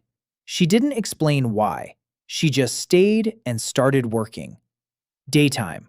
Lyra would come by after class. Together, they worked on the runic pattern for the armor. Lyra explained the theory. Ethan translated the theory into a design. They argued. A lot. Lyra insisted on classical runic patterns. Ethan argued that classical patterns were ineffective because they didn't account for load distribution. She got angry, he drew diagrams. She got even angrier. Then she'd fall silent. She'd think, and she'd agree. Or she'd disagree and explain why. Then Ethan would redraw it. Evening. Ethan worked alone. He was sketching, calculating, taking notes. The test log was growing. Version 0.1. The breastplate. The first prototype. Weight 4 kilograms. An amplification rune on the right side.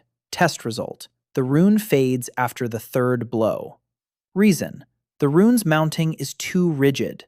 Upon impact, the vibration dampens the rune channel.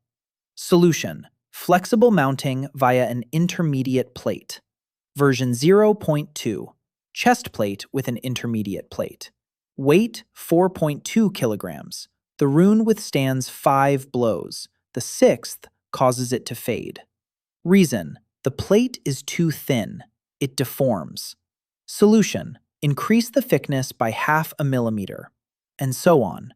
A new version every evening. A new test every morning. Boulder watched this process and said nothing for the first week. In the second week, he brought Ethan a thick notebook with a leather cover. He said that if the guy was going to write down every little thing, he should do it in a proper notebook rather than on scraps of parchment. Ethan accepted the notebook. It was a gift. His first gift in this world. He didn't say thank you.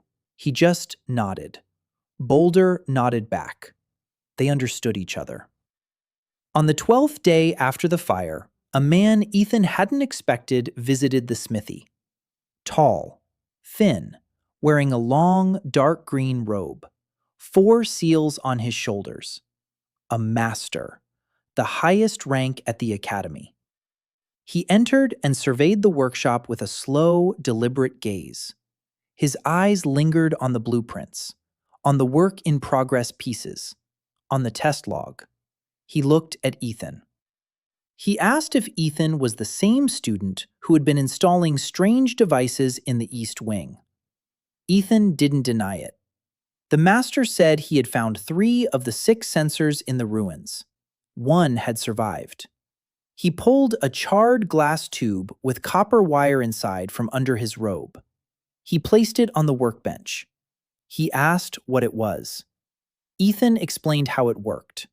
The master listened without interrupting. When Ethan finished, the master was silent for a moment. Then he said that Ethan had installed these devices before the fire. That meant he knew the fire was coming. Ethan replied that he didn't know. He had simply seen the dangerous conditions and taken precautions. The master looked at him for a long time. He didn't believe him, but he didn't accuse him either. He took the surviving sensor and left. At the door, he turned around and said his name was Master Orin, and that he would be back. Ethan watched him go, the first sign of attention from above, the first question, the first danger. Someone had started taking notice. It was inevitable. You can't pull 16 people out of the fire without being noticed. But it was too soon. He wasn't ready yet. The armor wasn't finished, the workshop wasn't equipped, the team wasn't assembled. He was in the spotlight sooner than he wanted to be. Ethan closed the magazine. He looked at the armor blueprint on the wall. 20 days until the tournament, until the attempt on the princess's life. He needed to speed things up. Day 15. The armor was coming along slowly. The problem wasn't with the design. Ethan had the entire design mapped out in his head. The problem was the materials. The steel that Boulder received from the Academy's supplier was suitable for ordinary armor, but not for what Ethan had in mind. He needed steel with a fine-grained structure, homogeneous, without inclusions, so that the rune channels would lie flat and not be interrupted by defects. Boulder said that such steel existed. It was called stellar steel. It was forged in only one place, Master Vorg's foundry on the outskirts of the capital. The price was 3 times higher than usual. They had no money. The silver they'd set aside for the shoulder guard had long since run out. No new orders were coming in. After the fire, the Academy was focused on reconstruction and had no time for ceremonial armor. Ethan thought about it for 2 days. On the 3rd day, the solution came to him in the form of someone he wasn't expecting. On the morning of the 17th day, a girl walked into the smithy. She was small, about 17 years old, but she looked 14. She was thin. Her black hair was cut unevenly. Her clothes were dirty. A bundle of tools hung from her belt, screwdrivers, 7 of them, different sizes, and a knife. She looked at Boulder, then at Ethan, then at the blueprints. She walked up to the workbench without being invited. She picked up the bracelet blank. She turned it over in her hands. She put it back in place. She said the hinge would be crooked here because the hole was offset 0.5 millimeter to the left. Ethan looked. She was right. He asked who she was. She introduced herself as Soyeon Ha. She said she repairs clocks and locks in the lower city. She said she'd heard about a guy from the smithy who makes strange things. She'd come to take a look. Ethan asked how she knew about the hole's misalignment. Soyeon replied that she'd been repairing clocks since she was 8. A clock mechanism doesn't forgive 0.5 millimeter. Her eye had grown accustomed to it. Ethan looked at her tools. The screwdrivers were homemade, rough. The handles were made of unplaned wood. One was wrapped in a rag. The blades were dull. She worked with these every day. These screwdrivers that slipped in her hand and could slip off and cut her fingers. He recalled a note from a document he'd seen. Soyeon's mother had died of a blood infection after cutting herself with a cheap tool, and her daughter worked with the same kind of tools every day. Ethan asked her to wait. Soyeon frowned, but she stayed. He went to the workbench. He picked up a steel rod, clamped it in the vise, and began to work. He was making a screwdriver, a small one, with a thin blade made of good steel. He carved the handle from solid wood and shaped it to fit, small, just right for a small hand. He carved 3 longitudinal grooves into the handle. The fingers fit into the grooves and don't slip. At the base of the blade, he added a stop, a bronze ring. If the screwdriver slips off the screw, the hand would rest against the ring rather than slide along the blade. Protection against cuts. It took him 2 hours. Soyeon sat in the corner and watched, silently. He made 1, then a second, a different size, a third, a fourth. By evening, he had 7 screwdrivers, the same number as those hanging from her belt. He inscribed each one with a fine chisel on the handle, her name, Soyeon Ha. He laid them out in a row on the workbench. He called her over. She approached. She looked. She picked one up. She clasped it in her hand. The handle fit her palm like a glove. Her fingers found the grooves. She turned the screwdriver. The blade was sharp, smooth, no wobble. She picked up the second one, the third. Each one fit her hand perfectly. Each one bore her name. She stood there, holding the screwdriver in her hand, not moving. Then she turned to Ethan. She called him Hyung and ran out of the blacksmith shop. Boulder looked at Ethan. Ethan shrugged. Boulder grunted and went back to work. Soyeon returned an hour later. Her eyes were dry, her face was calm, as if nothing had happened. She placed a leather pouch on the workbench. She untied it. Inside were gears, small ones, of various sizes, brass and bronze. Fine workmanship. The teeth were even. The axles were precise. She said they were from old clocks she'd taken apart.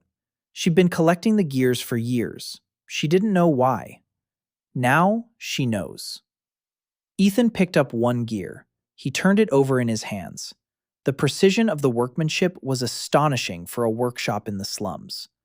This girl was working at a level that most local craftsmen couldn't achieve even with the best tools. And she was doing it with dull screwdrivers in a basement. He asked if she wanted to work in the blacksmith shop.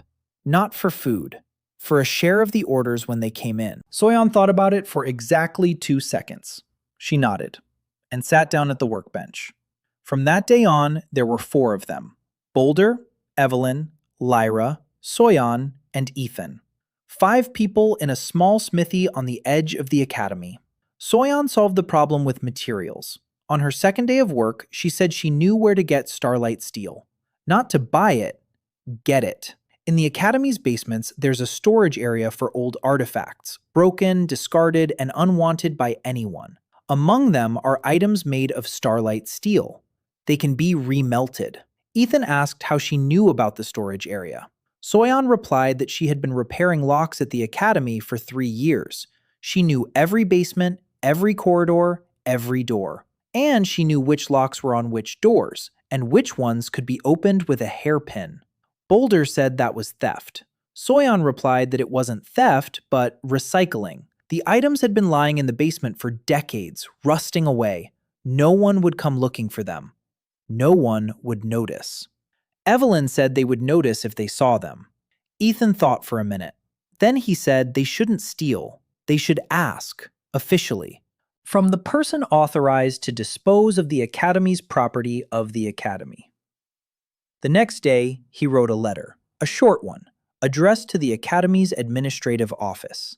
A request to dispose of decommissioned metal items from the storage facility. Justification: The workshop attached to the forge is conducting tests on new alloys for the Academy's needs.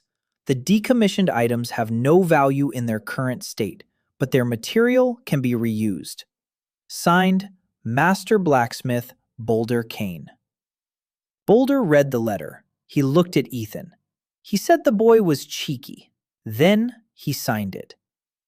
The reply arrived 2 days later. The office had approved it, indifferently, without questions. No one cared about the discarded junk in the basement. Soyan went down to the storage room and returned with a cart.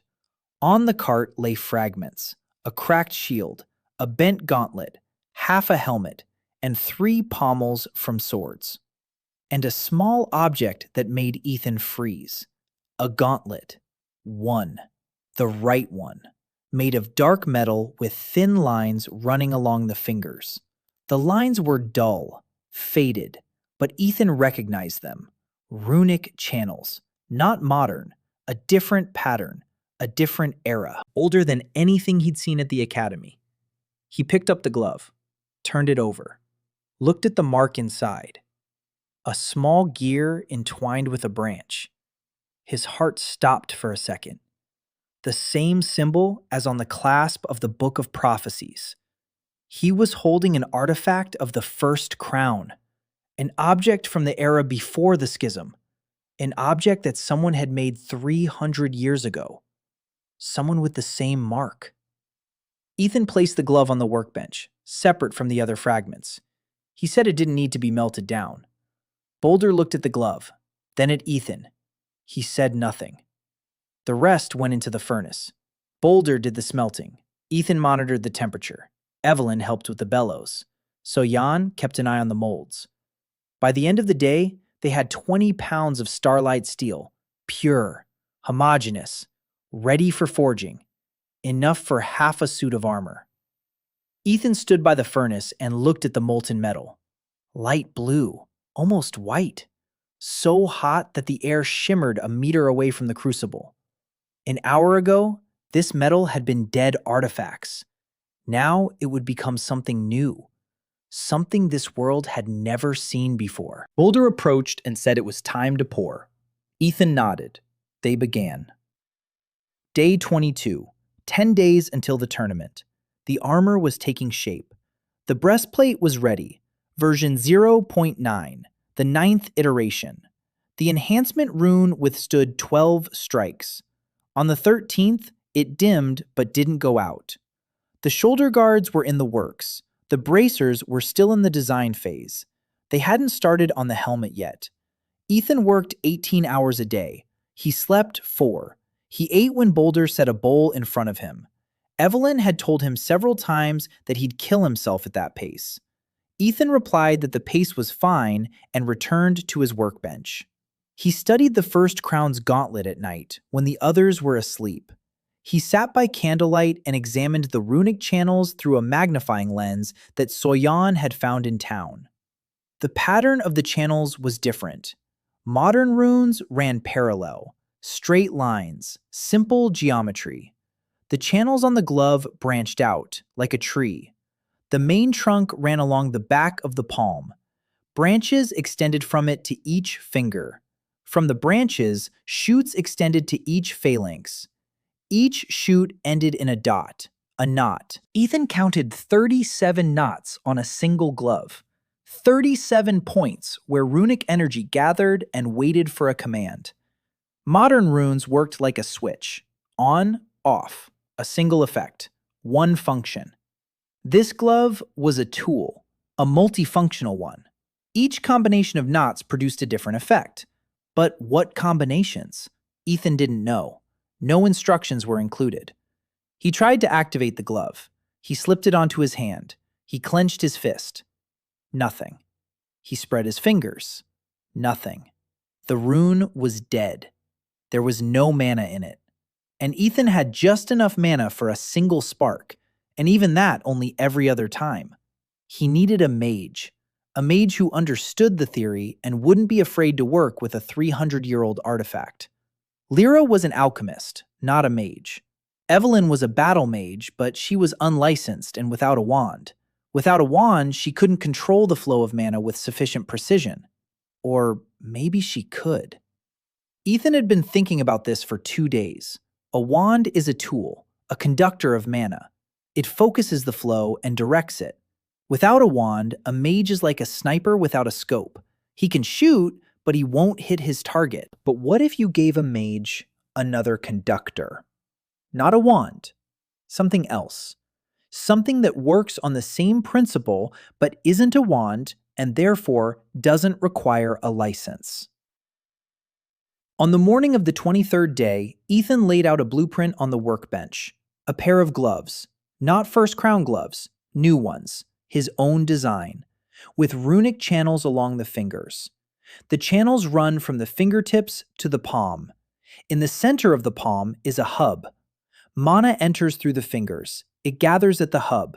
It exits through the palm. The direction is controlled by the position of the fingers. He clenched 3 fingers and left 2 open. The flow goes through 2 fingers, narrow, precise. He spread all 5. The flow fans out, wide, a fist. The flow is blocked. Mana accumulates in the hub. He unclenched his fist. A burst. A wand focuses mana in one way. Gloves provide 5 fingers, 5 points of control. Each combination is a different focus, a different effect, a different spell. He showed Evelyn the diagram. She looked at it for a long time, silently. Then she raised her hands. She looked at her palms, then at the diagram, then back at her palms. She asked if he could build it. Ethan replied that he could if she helped with calibrating the rune channels. She was the only person in the workshop with enough mana to test the gloves. Evelyn was silent for a minute. Then she said she wasn't allowed to cast spells without a license, that if she were caught, it wouldn't just be a fine, it would be prison. Ethan replied that the gloves weren't a wand. The law states that an unlicensed mage cannot use a licensed wand. There's nothing in the law about gloves, because gloves didn't exist before. Evelyn looked at him. Something flashed in her eyes, not hope, but something sharper. She nodded. Ethan got to work right away. The gloves were simpler than armor, fewer parts, smaller surface area. But the rune channels required a precision that was beyond the capabilities of ordinary blacksmithing. That's where Soyan came in handy. The girl worked with gears the size of a fingernail. Her hands could do what neither Boulder's nor Ethan's could. She carved the channels on the inside of the gloves with a thin chisel, line by line, each as thin as a hair, each at a precise distance from the next. She worked for 6 hours without straightening her back. When she finished, Ethan inspected the channels under a magnifying glass. Perfect. Not a single deviation. Lyra filled the channels with rune paste, a mixture she'd prepared according to an ancient recipe from the alchemy department's library. The paste set overnight. By morning, the gloves were ready. Ethan handed them to Evelyn. She stood in the middle of the forge. Everyone was watching. Boulder was at the bellows. Leah was at the workbench. Soyan was on a stool in the corner. Evelyn put on the right glove, then the left. She clenched her fingers, unclenched them. The gloves fit like a glove. Ethan had made them based on measurements he'd taken while Evelyn was asleep. He'd measured the length of each finger, the width of her palm, the circumference of her wrist. The gloves were hers alone. Evelyn closed her eyes. Ethan could see her concentrating. The mana began to flow. He couldn't see it, but he could feel it. The air in the smithy grew heavier, warmer. The channels on the gloves glowed, dimly, then brighter. The rune paste activated. A current flowed from her fingers to her palm. Evelyn opened her right palm. A small flame appeared in the center of her palm. Small, quiet, steady. Not a combat blast. A home fire. A candle's flame. She looked at it. For 2 years, she hadn't been able to cast spells. For 2 years, her hands had been empty. For 2 years, she'd considered herself broken. The flame in her palm burned steadily. It didn't flicker. It didn't die out. It waited. She raised her left hand, clenched 3 fingers, left 2 open. The flame in her right hand changed. It grew narrower, sharper, like a tongue. She brought her hands together. The flame flowed from her right palm to her left, back again, from hand to hand, obedient, controllable, for the first time in 2 years. She looked at the fire in her palms and said quietly, "You gave me back my hands." Ethan didn't reply. He was already sitting at the workbench, writing in his log. Gloves version 1.0. Field tests. Result positive. Rune channels active. Flow stable. Control via finger combinations works. Notes. The left glove is 1 millimeter too loose around the little finger. Correct in version 1.1. He wrote without looking up, because if he had looked up, he would have seen Evelyn standing there with fire in her palms and tears streaming down her face. And then he would have had to say something. But he didn't know what. He was an engineer. He knew how to make things. He was less adept at dealing with people who cried in his workshop. That evening, Evelyn went out into the yard. She sat on a bench until dark. She lit and extinguished the flame in her palms, over and over again. She was getting used to it. Boulder stood by the smithy window and watched his daughter. Then he turned to Ethan. Ethan expected the old man to say thank you, or something about his daughter. Boulder said something else. He said that once Ethan finished the armor, he'd need more space than this smithy could provide. He said there was an abandoned tower on the outskirts of the academy, an old workshop that had been shut down 20 years ago after the previous master's death. It stood empty. No one had laid claim to it.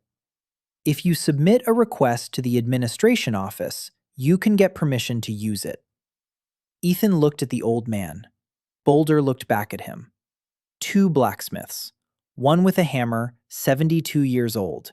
One with a pencil, 24. They understood each other without a word. Ethan nodded. Tomorrow he'd write the request. But first the tournament. First the armor. First the assassination attempt that must be stopped. Day 26. 6 days until the tournament. The armor was 3/4 complete. The breastplate, the shoulder guards, the vambraces, all made of starlight steel. The rune channels followed the design that Ethan and Lyra had developed together, not parallel as in modern armor, semi-parallel, a compromise between the old branching system of the first crown and modern simple geometry. Each rune channel increased the metal strength by 1.5 times. In total, the armor could withstand a blow that would pierce 2 ordinary breastplates, and it weighed 1/3 less. Only the greaves and the helmet remained. Soyeon took on the greaves. She carved the channels faster than anyone else in the workshop. Ethan gave her the blueprint, and she worked on her own. Boulder made the helmet. The old man forged it with the kind of patience that comes only from decades at the anvil. Every blow of the hammer was precise. Every bend was perfectly calibrated. Ethan didn't interfere. When it came to forging helmets, Boulder knew more than he did, and they both understood that. The problem lay elsewhere. The armor wasn't for Ethan. He was too weak to wear combat armor. The armor was intended for a warrior who would step onto the tournament field and stand beside the princess. They didn't have a warrior. Evelyn was a mage, not a warrior. Her strength lay in spells, not in a sword. Boulder was too old. Soyeon was too young. Lyra got winded just climbing the stairs. Ethan sat in the smithy and thought.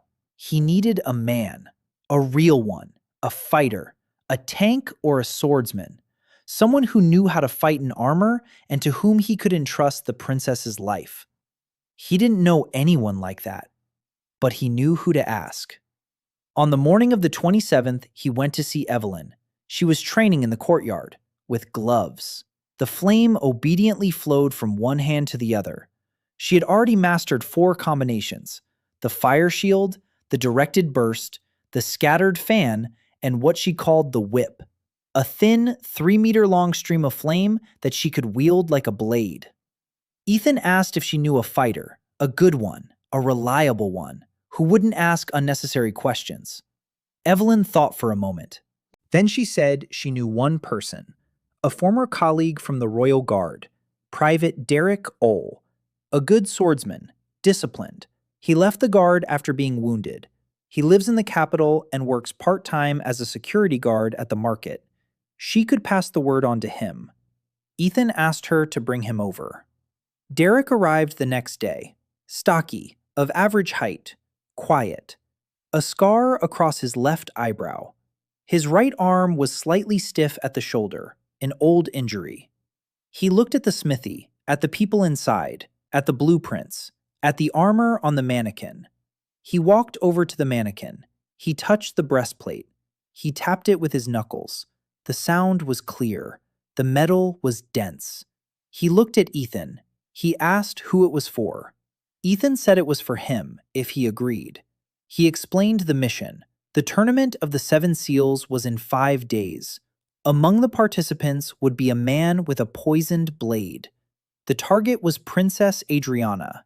Derek must enter the arena in this armor and position himself between the princess and the assassin. Derek didn't ask how Ethan knew about the assassination attempt. He didn't ask why he should trust a stranger. He looked at Evelyn. Evelyn nodded. That was enough for Derek. He said that entering the tournament cost 50 silver. That was the entry fee. Plus, he needed a sponsor from the nobility. Without a sponsor, a commoner wouldn't be allowed to compete. Ethan had expected this. Money was a problem, but a solvable one. A sponsor, however, was a real problem.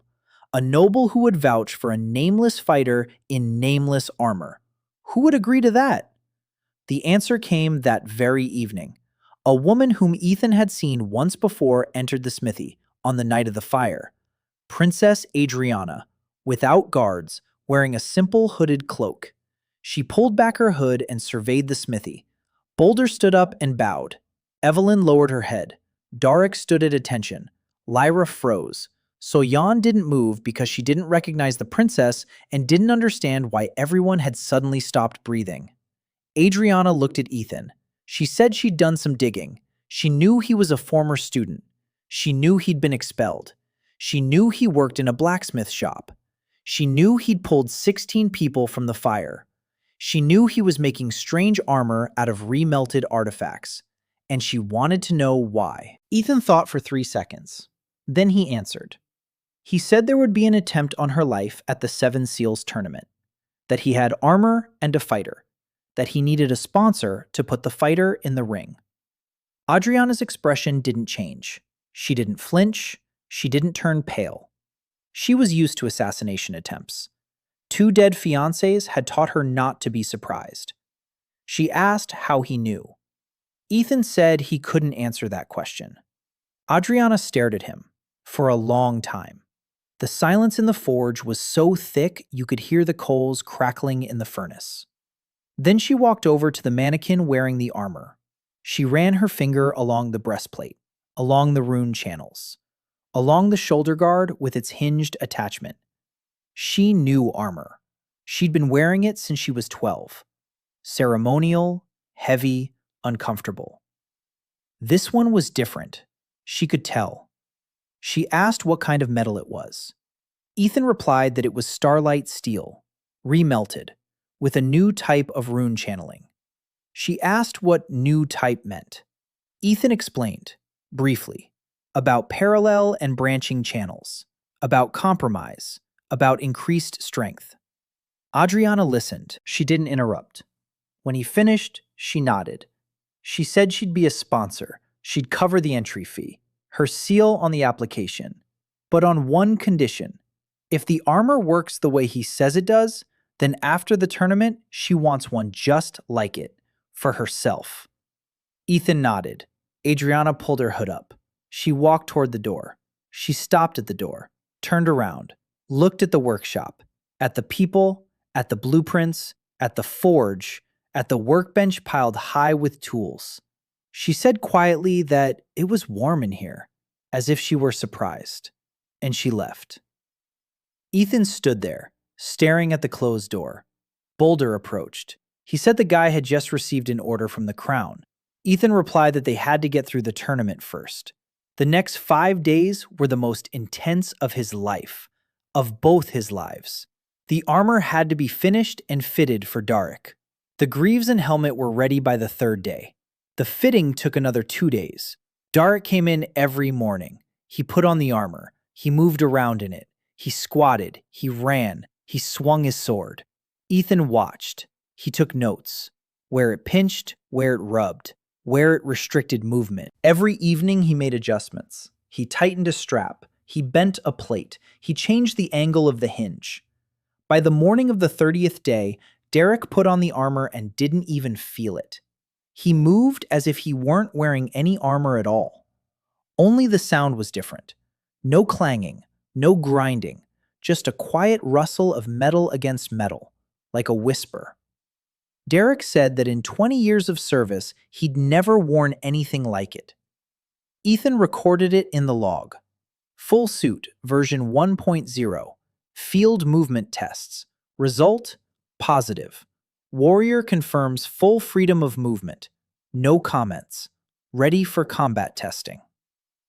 The morning of the 31st day. Tournament day. Ethan hadn't slept all night. He sat by the horn, rereading the entry in the book. The Tournament of the Seven Seals. An assassination attempt on the princess. A poisoned blade. An assassin among the participants. He didn't know who the assassin was. The book didn't name a name, just the fact. He didn't know what kind of poison was on the blade. He didn't know at what point in the tournament the strike would occur. He didn't know if the strike was aimed directly at the princess or through her guard. Too many unknowns, but the armor was ready. The fighter was ready, and Ethan was ready. How ready can a man be in a foreign world, in a foreign body, with just one book and a handful of friends he'd known for less than a month? The tournament field was located beyond the city's southern wall, a huge oval of packed earth, 3 tiers of wooden stands, flags of the academy and noble houses on every pole. There were so many people that Ethan couldn't count them all. The nobles were in the upper tiers, commoners on the lower tiers. Guards with pikes stood between them. Princess Adriana sat in the central box. Her back was straight. Her face was calm. 2 guards stood beside her. Behind her, in the shadows, was an advisor in a dark green robe. Ethan recognized him. Master Orin, the very same man who had come with questions about the censor. Ethan stood at the entrance to the field. Derek stood beside him in full armor. The armor fit like a second skin, matte gray with thin lines of runic channels. No decorations, no crests, no gilding. Among the other participants in their ceremonial armor, with feathers and ribbons, he looked like a work tool next to Christmas tree ornaments. Boulder stood behind him, silent, arms crossed, his face stony. Evelyn was in the stance, gloves under her cloak, just in case she had to take action. Lyra sat next to her. Soyan refused to go to the stands. She said she hated crowds. She stayed in the smithy. The tournament began with a ceremony. The herald read out the names of the participants. 12 fighters. 11 from noble houses. 1 without a coat of arms. Darek Ol. Sponsored by Princess Adriana. A murmur rippled through the stands. An unnamed fighter under the patronage of the crown. That was unusual. Ethan stood there, studying the participants. 11 of them. Among them was a killer. Which one? He didn't know. Everyone's armor was ceremonial. Their blades were tournament grade, blunted. But one of them wasn't blunted. One of them was poisoned. The tournament format was simple. One-on-one duels. A draw determined the matchups. The winner advanced.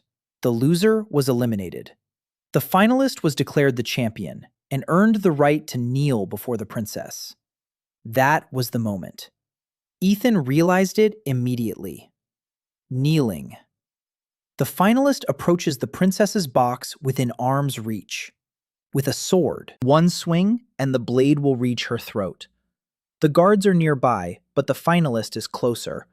The assassin will be in the final, or will try to make it to the final, or will strike sooner if he realizes he won't make it. Ethan gave Derek his final instructions. Do not kill. Do not maim. Win quickly and cleanly. The main objective is not to win the tournament. The main objective is to survive until the final and be by the princess's side when the assassin strikes. Derek nodded.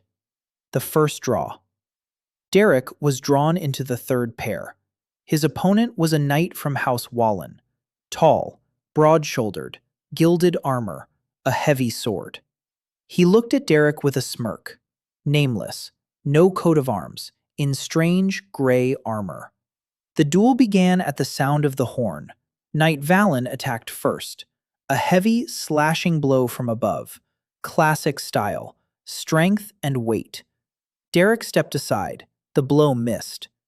Derek struck back, a short one, to the side, under the arm, right where ceremonial armor has a gap between the breastplate and the shoulder guard. The blow landed squarely. The knight staggered. Derek struck again, to the knee. The knight fell. 3 seconds, 3 blows. The stands fell silent. Ethan wasn't looking at the field. He was looking at the other participants, at their faces, at their hands, at the way they held their swords. The killer was among them. He was nervous, or, on the contrary, calm. Too calm. Ethan couldn't tell. He wasn't an expert on people. He was an expert on mechanisms. The second pair, the third, the fourth. The fights were underway. Derek won his second match in 5 seconds. His opponent didn't even have time to swing. Ethan's armor gave Derek an advantage that couldn't be offset by either strength or skill. He moved faster, more freely. He didn't waste energy on the weight of his armor. Every movement was precise, without loss, without friction, without wasted effort. The semifinals. 4 fighters: Derek, Knight of House Crane, Knight of House Ash, and the champion of the last 3 years, Sir Galen Thorne. Galen Thorne was different. Not heavy, not slow, of average height, lean. His armor was tailored to fit. His movements were economical. A swordsman, not a powerhouse. He had won the tournament 3 years in a row, not because he struck harder than anyone else, but because he struck with greater precision. Ethan had been watching him since the very first bout. Galen moved like clockwork. Every movement was precise, every strike was calculated. And one more thing, his blade. Tournament swords are blunted. Galen's blade gleamed uniformly along its entire length, but right at the base, near the guard, Ethan noticed a dull patch. Small, about 3 centimeters. As if the metal there had been treated with something, or coated with something. Ethan squinted. From this distance, he couldn't be sure, but his engineer's instinct was screaming. A defect on the tournament champion's blade. A man who cares for his weapon as if it were his own child. This isn't a defect, it's poison. Ethan called Lyra over. She was sitting in the stands next to Evelyn. He asked her to look at Galen's blade. Lyra was an alchemist. If there was a substance on the blade, she could identify it. Lyra looked, for a long time, squinting. Then she turned pale. She said quietly that she could see a silvery coating at the base of the blade. She said it looked like the pollen of night aconite. Ethan asked what it was. Lyra replied, poison. Contact poison. It penetrates through a cut. Death in 10 minutes. There's no antidote. Ethan closed his eyes for a second. He opened them. The semifinals. Derek versus a Knight of House Ash. Galen Thorne versus a Knight of House Crane. If both win, the final will be Derek versus Galen, and then Galen won't get to the princess. If Galen loses to Crane, the poisoned blade will remain with the defeated fighter. And then the blow might not come on the field, but afterward, in the crowd, in the hallway, at any moment. Ethan made up his mind. Derek must win his fight. Galen must win his. The final must take place, and Derek must disarm Galen. Take the blade. Ethan approached Derek before the semifinal. He said briefly, Galen Thorne will be the finalist. The blade is poisoned. In the final, don't let him touch you with the blade at your guard. Disarm him. Take the blade. Derek looked at him. His expression didn't change. He nodded. The semifinal. Derek defeated the Knight of House Ash in 10 seconds. Clean, fast, without a single missed strike. Galen Thorne defeated a Knight of House Crane in half a minute. Just as clean, but slower. He was conserving his strength. The final. Derek versus Galen. The stands roared. An unknown fighter in strange gray armor against the 3-time champion. Derek stepped onto the field. Galen stood opposite him. They looked at each other. The signal. Galen attacked first, fast, precise, a series of 3 strikes, to the shoulder, to the thigh, to the head. Derek took all 3 on his armor. The star steel rang out cleanly. The rune channels flared with each strike. The energy of the blow was distributed across the entire surface. Not a dent, but a wave. Derek didn't even waver. Galen struck again, harder, to the chest. The breastplate absorbed the blow. The rune flared brighter. Derek stood firm, like a wall. Galen retreated. In his eyes, Ethan saw the first glimmer of doubt. He wasn't used to an opponent who couldn't be penetrated. Derek went on the offensive, short strikes, at the hands, at the wrist, not at the torso. He aimed for the sword. He knocked it away. Galen held the blade firmly. He changed his grip. He dodged, but Derek was faster. The armor didn't hinder him. The armor helped him. Every movement was fluid. Every step was precise. Ethan watched and saw his design in motion. He saw how the hinges worked, how the plates slid against one another, how the straps bore the load. His armor was working. Derek struck Galen's wrist, sharply, precisely. The blade flew out of the champion's hand. It plunged into the ground 3 steps away. Galen stood with empty hands. Derek pressed his sword to Galen's throat. Silence. The herald announced the victory. The stands erupted. Derek stepped back from Galen. He turned toward the blade stuck in the ground. He walked over. He picked it up. With his left hand, by the blade.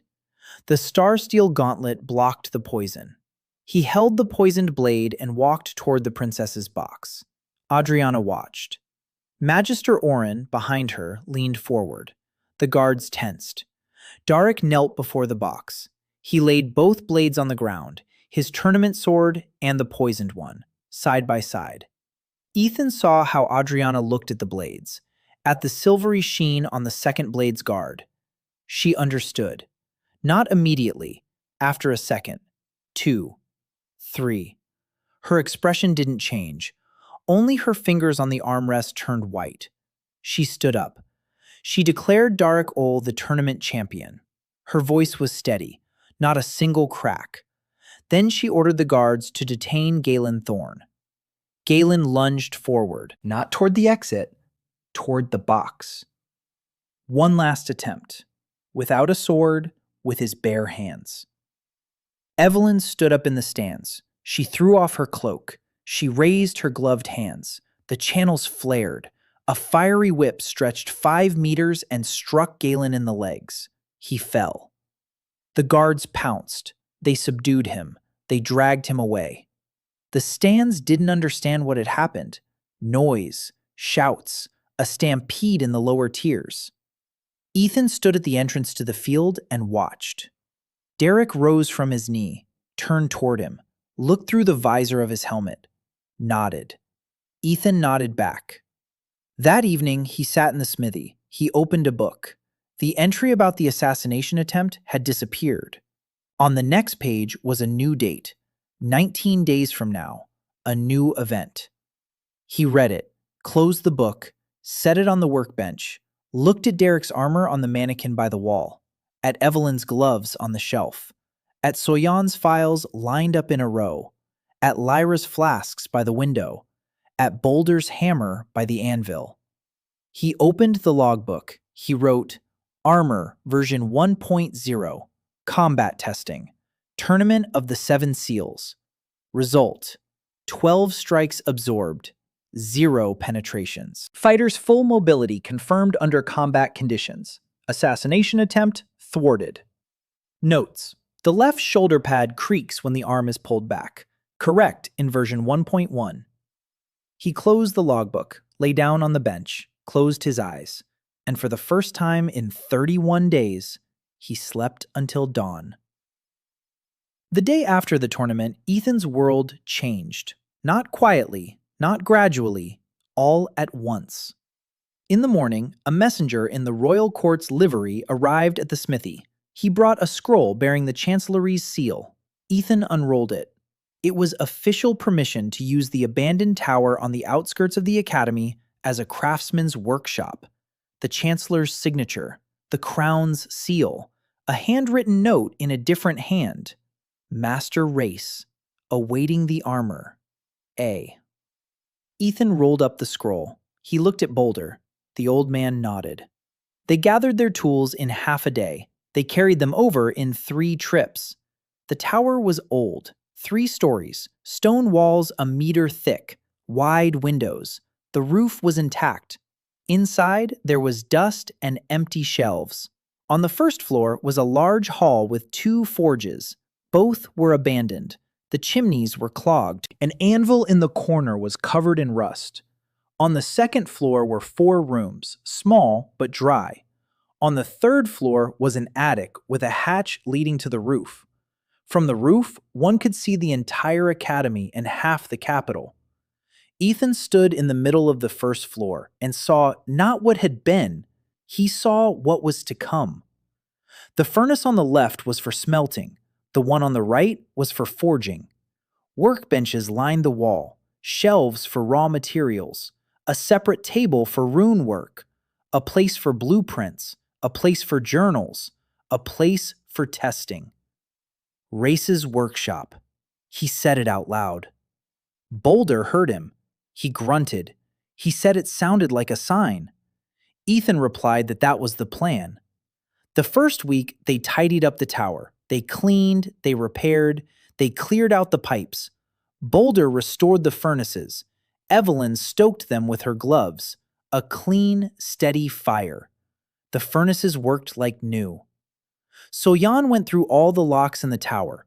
She installed new ones on the front door and on the door to the storeroom on the first floor. Lyra brought alchemical compounds to treat the walls against dampness.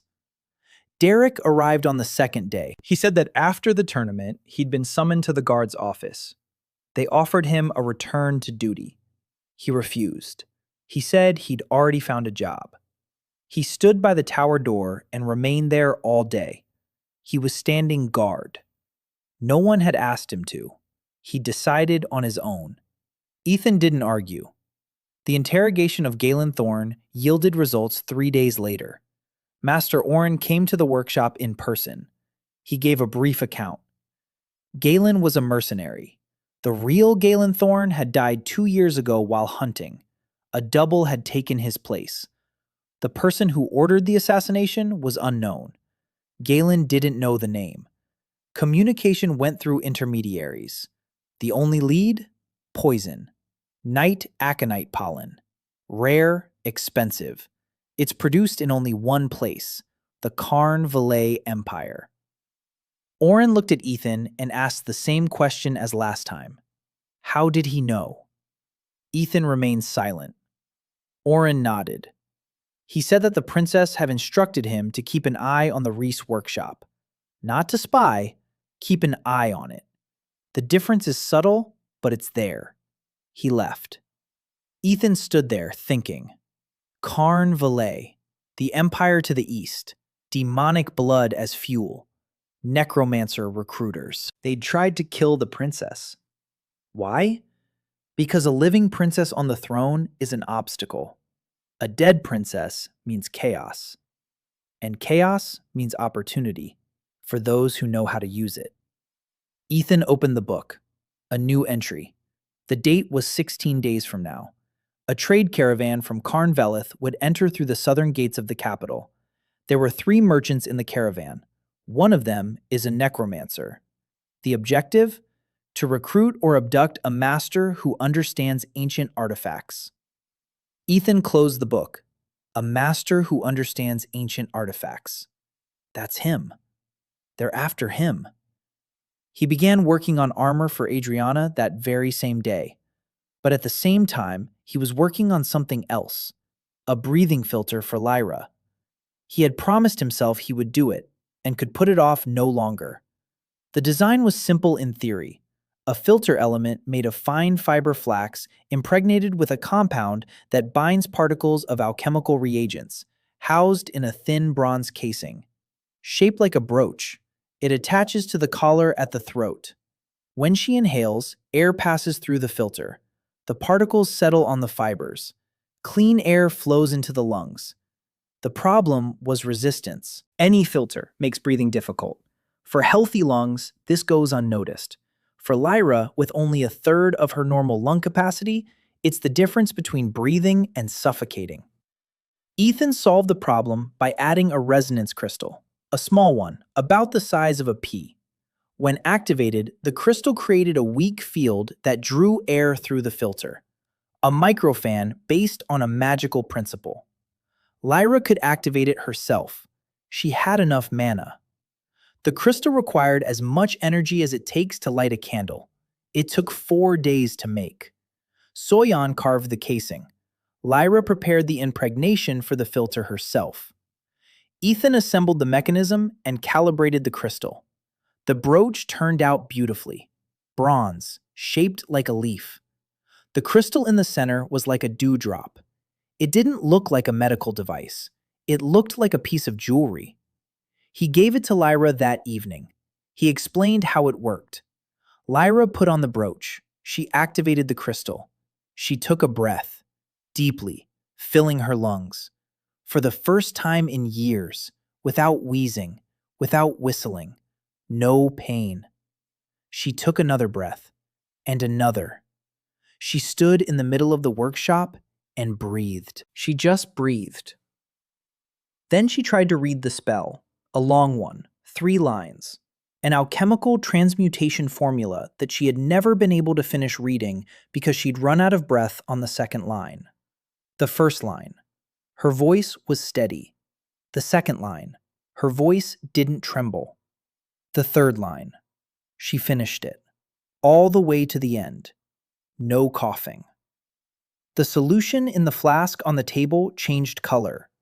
The formula had worked. Lyra stood there, staring at the flask, then at Ethan, for a long time, in silence. Ethan waited for her to speak. She always spoke, a lot, quickly, without pauses. But now she was silent. And that silence spoke louder than any words. The caravan from Carn Valais entered the southern gate exactly on the day the book had indicated.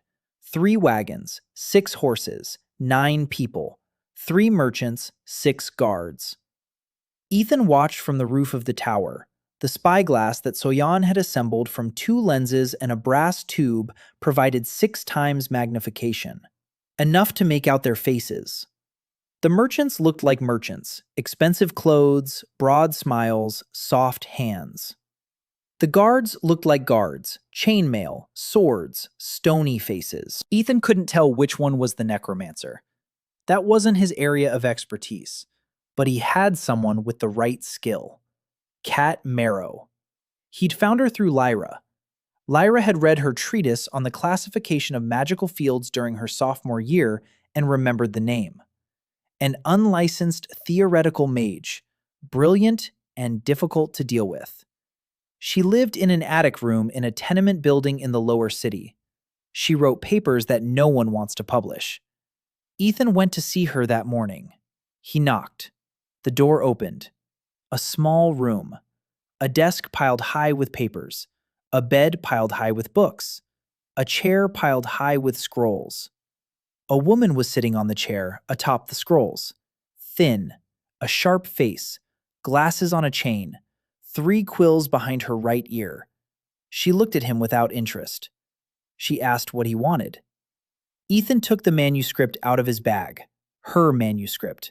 A treatise on the interaction of rune fields in multi-component artifacts. Lyra had given him a copy from the academic library. Ethan had read it overnight. 112 pages. 15 pages of his notes in the margins. He placed the manuscript on the table. Kat looked at it. She saw the notes. She picked it up. She flipped through it. She stopped at page 42, where Ethan had written in red chalk that the symbol in the formula was mixed up, a minus instead of a plus. She read his note for 30 seconds. Then she pulled her original manuscript out from under the bed. She opened it to the same page. She checked it. Her expression changed. Her eyes widened. She recalculated the formula with the corrected sign. The result changed. Not just a little, completely. With the corrected sign, the formula described more than just the interaction of rune fields. It described how to combine magic and mechanics into a single system. How to ensure that a rune didn't just enhance metal, but worked with it as a single organism. Kat looked up. She looked at Ethan. He said that if they corrected the error, they would have a theoretical foundation for a new school. A school that combines magic and engineering. Magitech. And he asked if she would be a co-author. Kat opened her mouth, closed it, opened it again. For the first time in her life, she didn't know what to say. Then she said his handwriting was terrible, and that she agreed. Ethan explained the situation with the caravan to her. Kat listened. Then she said that a necromancer could be identified by a residual aura. Necromancy leaves a trace on the aura, a cold one, like frost on glass. If she got close enough, she'd feel it. They went to the market together. The caravan had set up shop in the market row. The wagons were open, goods were laid out, fabrics, spices, jewelry. Kat walked past the stalls, slowly, like a shopper. Ethan was 3 steps behind her. She walked past the first merchant, nothing. Past the second one, nothing. Past the third. She froze, turned to Ethan, tilted her head slightly. The third one. Short, stout, smiling. He was selling spices. His hands were plump and soft. His eyes were cheerful. Nothing threatening about him. But Kat turned pale just from walking past him once. They returned to the workshop. Ethan gathered everyone together. Boulder, Evelyn, Lyra, Soyan, Derek, and now Kat. 7 people. He gave a brief summary. A caravan from Carnvalet. One of the merchants is a necromancer. The target? Himself. A master who works with ancient artifacts. They want his brain, dead or alive. Silence. Then everyone spoke at once. Evelyn said they needed to warn the guards. Derek said the guards were useless against a necromancer. Boulder said they needed to lock down the tower and stay inside. Soyan said locks wouldn't stop necromancy. Kat said the necromancer was most likely waiting for the right moment and wouldn't attack openly during the day. Lyra coughed and said nothing. Ethan raised his hand. Everyone fell silent. He said they had the advantage. They knew about him, but he didn't know about them. He thought Ethan was just a talented blacksmith. He didn't know about the book. He didn't know about the team. He doesn't know about Evelyn's gloves or Derek's armor. He came for a lone craftsman, but he'll find something else. The plan was simple. Don't hide. On the contrary, invite him in. Ethan sent Derek to the market with an offer. Master Race's workshop is interested in supplies of rare metals from Carnvalet. Master Race invites merchants to negotiations. Tomorrow, at the workshop. The necromancer arrived the next morning, alone, unescorted, confident, smiling. He introduced himself as the merchant Marin. He entered the tower. He looked around. His eyes professionally scanned the room. Exits, windows, people. He saw Boulder by the forge, Soyon at the workbench, Lyra at the table with the flasks. He didn't see Evelyn on the second floor behind a closed door. He didn't see Darek in full armor in the vault around the corner. He didn't see Kat on the roof with the signal crystal. Ethan met him at the entrance, led him to the table. They sat down. Merchant Marin talked about metals, about prices, about routes. His knowledge was genuine. He really knew his way around trade. A good cover. After half an hour of conversation, Marin stopped smiling. He looked straight at Ethan. He said he'd heard about a master who repairs ancient artifacts, one who understands the technologies of the First Crown. He said that in Carnvalet, such a craftsman would be in high demand, very well paid, very well protected. Ethan replied that he was happy here. Marin smiled again. He said that here, Ethan wasn't appreciated. Here, he was considered a talentless bastard. Here, he'd been expelled from the academy. But in Carnvalet, he would be a court craftsman, the second most powerful person after the emperor. Ethan replied that he wouldn't. Marin stopped smiling. The air in the workshop grew colder, abruptly, as if someone had thrown open a door to winter. Marin raised his hand. His fingers turned black. His nails grew longer. The shadows in the corners of the workshop stirred. They crept toward the center, toward Ethan. Necromancy. The door to the storeroom swung open. Derek stepped out, fully armored, sword drawn. The door on the second floor opened. Evelyn came down the stairs. Her gloves were ablaze, fire in both palms. On the roof, Kat activated the signal crystal. A bright flash of white light shot down through the skylight. Light flooded the workshop. The shadows retreated. They melted away, vanished. Necromancy works through shadows. Remove the shadows, and the necromancer is defenseless. It was Kat's idea, from her own treatise, page 87, The Interaction of Light and Shadow Fields in the Context of Necrotic Magic. A theory the guild had refused to publish, a theory that had just saved a life. Marin stood in the light-filled workshop. His fingers had returned to their normal color. His face was gray.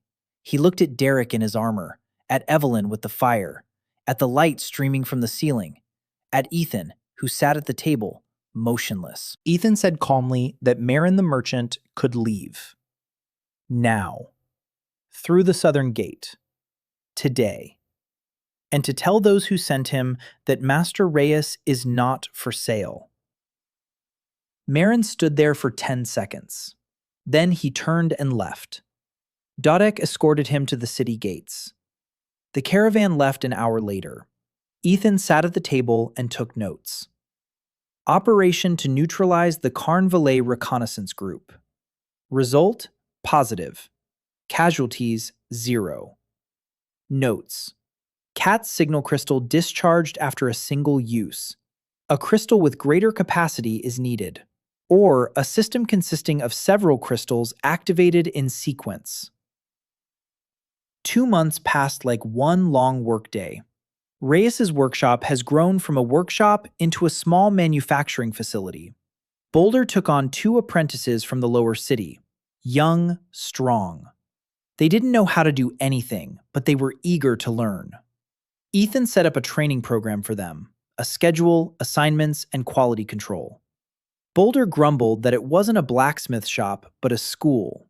Then he started giving them homework himself and checking it using the first official order from the Crown arrived a week after the incident with the caravan. Lightweight armor for the Royal Guard, 12 sets. Deadline, 3 months. Generous payment. Ethan accepted the order and realized that 12 sets in 3 months with just one workshop was madness. In Boston, he would have drawn up a production plan. He would have broken the process down into stages. He would have assigned people to be in charge. Here, he did the same. Stage 1, blanks, Boulder and the apprentices. Stage 2, rune channels, Soyan and Lyra. Stage 3, assembly, Ethan and Evelyn. Stage 4, fitting, Darek. He knew exactly how the armor should fit a fighter. Kat worked on the theory. She was rewriting her treatise to incorporate the revised formula. The new version described the principles of Magitech as a cohesive system. Ethan gave her access to all his journals. She read them like a novel. Every evening she came with questions. Every morning with answers to Ethan's questions from the day before. They worked like two gears. His practice fueled her theory. Her theory gave his practice language and structure. A month later, Kat said something that made Ethan stop in his tracks. She said that in just 6 months, he had built an entire industrial culture in a kingdom where people couldn't count past hundreds. Ethan disagreed. He said that wasn't an industrial culture. It's just one workshop with a defect log. Kat shook her head. She said that the defect log was the very beginning of an industrial culture, that not a single craftsman in Elrin records his mistakes. Not a single one numbers versions. Not a single one tests every unit using the same methodology. Ethan does this automatically. For him, it's a matter of hygiene. For this world, it's a revolution. Ethan remained silent. He wasn't thinking about a revolution. He was thinking about the 12 suits of armor that needed to be finished on time. He was making the armor for Adriana separately, not on the assembly line, by hand, every element from scratch. He took the princess's measurements himself. She came to the workshop in a simple dress. She stood motionless while he measured her shoulders, arms, and waist. She was silent. He was silent too. He worked. He jotted down the numbers. He noticed that she winced when she raised her left arm above her shoulder. An old injury or chronic strain. He noticed that she shifted her weight to her right leg, her left knee. He noticed that the skin on her shoulders was red, chafed. Standard ceremonial armor, heavy and soulless. He took everything into account. He built a thermoregulation system into the shoulder pads, a runic circuit that dissipates heat in the summer and retains it in the winter, micro-cushioning on the shoulders, thin plates on spring-loaded mounts that absorb pressure during prolonged wear. The left shoulder pad is slightly looser than the right, by 0.5 millimeter. Imperceptible, but her shoulder won't be constricted. The left knee pad has extra support. Inside the gloves is a soft lining molded to the shape of her fingers. And on the inside of the right glove, he engraved her childhood signature. That very one. From an 8-year-old girl. He found it in the Academy's archives, an old visitor log. A small, uneven signature. Adriana Whaler. Without Elrin. Not yet a princess, just a little girl. The armor was ready in 6 weeks. Matte dark blue metal. Thin silver lines along the seams. Shoulder guards bearing her coat of arms. Austere, beautiful, and light. A third lighter than standard ceremonial armor, yet twice as strong. Adriana came for the fitting that evening, alone, without an entourage. Ethan helped her put on the armor. He fastened every strap. He checked every hinge. He stepped back. She stood in the middle of the workshop in armor that had been made for her. Just for her. Every curve followed the contours of her body. Every plate was exactly where it should be. Nothing pressed against her. Nothing rubbed. Nothing got in the way. She raised her left arm. above her shoulder, without pain, without strain. The shoulder guard moved with her, not against her, with her. She took a step, then another, then a third. She walked across the workshop, turned around, walked back. Every step was free, light. She stopped, looked at her gloved hands, saw the signature on the inside, her own signature from 8 years ago. She froze. Ethan was standing by the workbench, silent. She sat down on a chair by the forge, slowly, not because the armor was in the way, because her legs wouldn't hold her up. She turned away toward the window. Ethan saw her shoulders shake. Once, twice.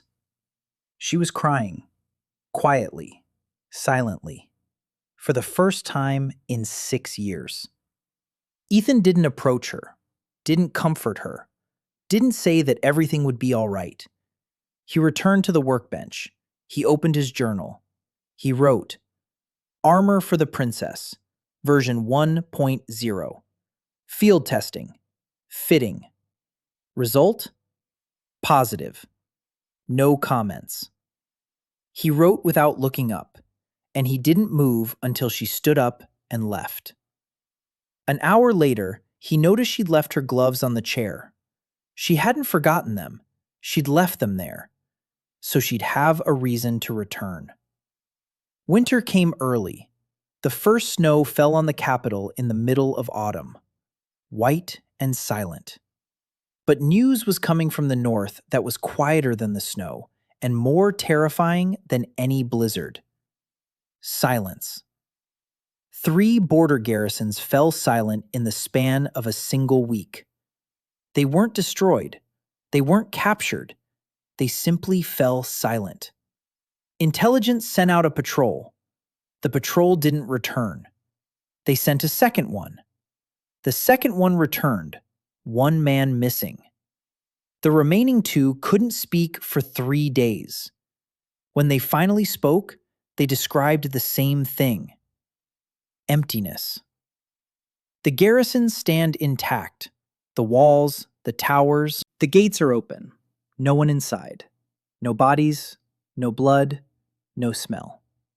As if the people had simply vanished. And silence. Absolute silence. Not even a breeze. Not even the snow crunching underfoot. Adriana convened a war council. Ethan was present, not as an advisor, but as a court engineer. No one asked for his opinion. He listened. The generals proposed sending in the army. The mages suggested erecting a barrier. Lord Hayden Moore proposed negotiating with Carnveleth to join forces. Ethan listened and thought. Silence was devouring the cities. Magic didn't help. The army didn't help. What could help against something that erases everything? He returned to his workshop. He opened his book. A new entry. The date was in 210 days. The silence will reach Horn Pass. It's a 3-day journey from the capital. The last functioning artifact of the First Crown stands at the pass, the lighthouse. If the silence engulfs the lighthouse, nothing will stop it until it reaches the capital's walls. Ethan closed the book. 20 days. He took out the First Crown's glove, the one he'd found in the vault, the one marked with a gear entwined by a branch. He'd studied it for 3 months. He knew every channel, every node, every connection, but he couldn't activate it. He lacked mana. He lacked understanding. He saw the mechanism, but didn't see the ignition key. That night, he sat poring over the gauntlet until dawn. And at dawn, he understood. The runic channels on the gauntlet weren't magical circuits. They were a diagram, a blueprint, a map. Each channel corresponded to an artifact of the First Crown. 37 nodes, 37 artifacts. The lines between them were connections, resonance frequencies. The glove was a control panel, a remote resonator, a device that could activate any artifact of the first crown from a distance if enough mana were channeled into the glove. Ethan had no mana, but he had Evelyn, and the conductor gloves, and Lyra with her amplifier crystal, and Kat, who understood the theory of resonance fields better than any mage in the kingdom. He gathered the team that morning. He explained, "The first crown's gauntlet is the key to all the artifacts. The beacon at Horn Pass is one of 37. If the beacon is activated via the resonator, its fields can be amplified to create a barrier that will stop the silence. But to do that, they'd have to get close to the pass. An expedition is needed. Protection is needed. And new armor is needed. For everyone." The next 2 weeks were madness. Ethan worked nonstop, 4 hours of sleep, the rest of the time in the workshop. He built not just one suit of armor, 5. For Derek, for Evelyn, for Min So Pak, the mercenary bodyguard Adriana had hired after the assassination attempt. She appeared quietly, like a shadow. She stood by the workshop door and remained there for 12 hours. She didn't eat, she didn't drink, she didn't speak. By evening, Ethan noticed she was limping, her right leg, an old injury. She never complained, ever. He took her measurements while she slept on guard duty, at night, quietly. He measured the length of her shin, the circumference of her ankle, the angle of her foot. He put together leg guards with a shock-absorbing insert molded to the shape of her leg. In the morning, she found them by the door. She put them on, took one step, and sat back down silently. A minute later, she stood up, took a second step, a third, a 10th, without limping. For the first time in 2 years, she wasn't limping. She looked at the workshop door. She didn't go in. She didn't say thank you. She just stood there and watched. Then she returned to her post. But from that day on, she didn't stand by the door. She stood closer. One step closer. One step closer every day. The expedition to the north set out 18 days later. 10 guardsmen in the armor of the race workshop. Derek at the head. Evelyn with gloves. Min So with blades. Lyra with an amplifier crystal on her brooch. Kat with the resonance frequency calculations for each of the 37 artifacts. Adriana stayed in the capital. She wanted to go. Ethan said no. She's needed on the throne. If the expedition fails, someone has to evacuate the capital. She didn't argue. She understood. She put on the armor Ethan had made and stood on the wall, watching as the column headed north. Ethan brought up the rear. The first crown's gauntlet was in a pouch on his belt. The test log was in another. 3 days' journey to the pass of travel. On the second day, they sensed the silence. They didn't hear it. They sensed it. The air had changed. It was denser, colder. Sounds grew fainter. Footsteps on the snow didn't crunch. Voices didn't carry. It was as if the world around them had been wrapped in cotton wool, layer upon layer. On the third day, they reached the pass. The lighthouse stood at the summit, tall, a stone pillar covered in runes. The runes were dead, dark, 300 years without activation. Silence surrounded the lighthouse, absolute silence. Ethan approached the pillar. He placed his palm on the stone, cold, dead. But the runes were intact. The channels were undamaged. The structure remained intact. 300 years and not a single crack. The masters of the first crown built to last for centuries. He took out his resonator glove. He placed it on his right hand. He turned to Evelyn. She approached. She removed her conductor gloves. She placed her palms over his hand in the first crown glove. She closed her eyes. Mana began to flow.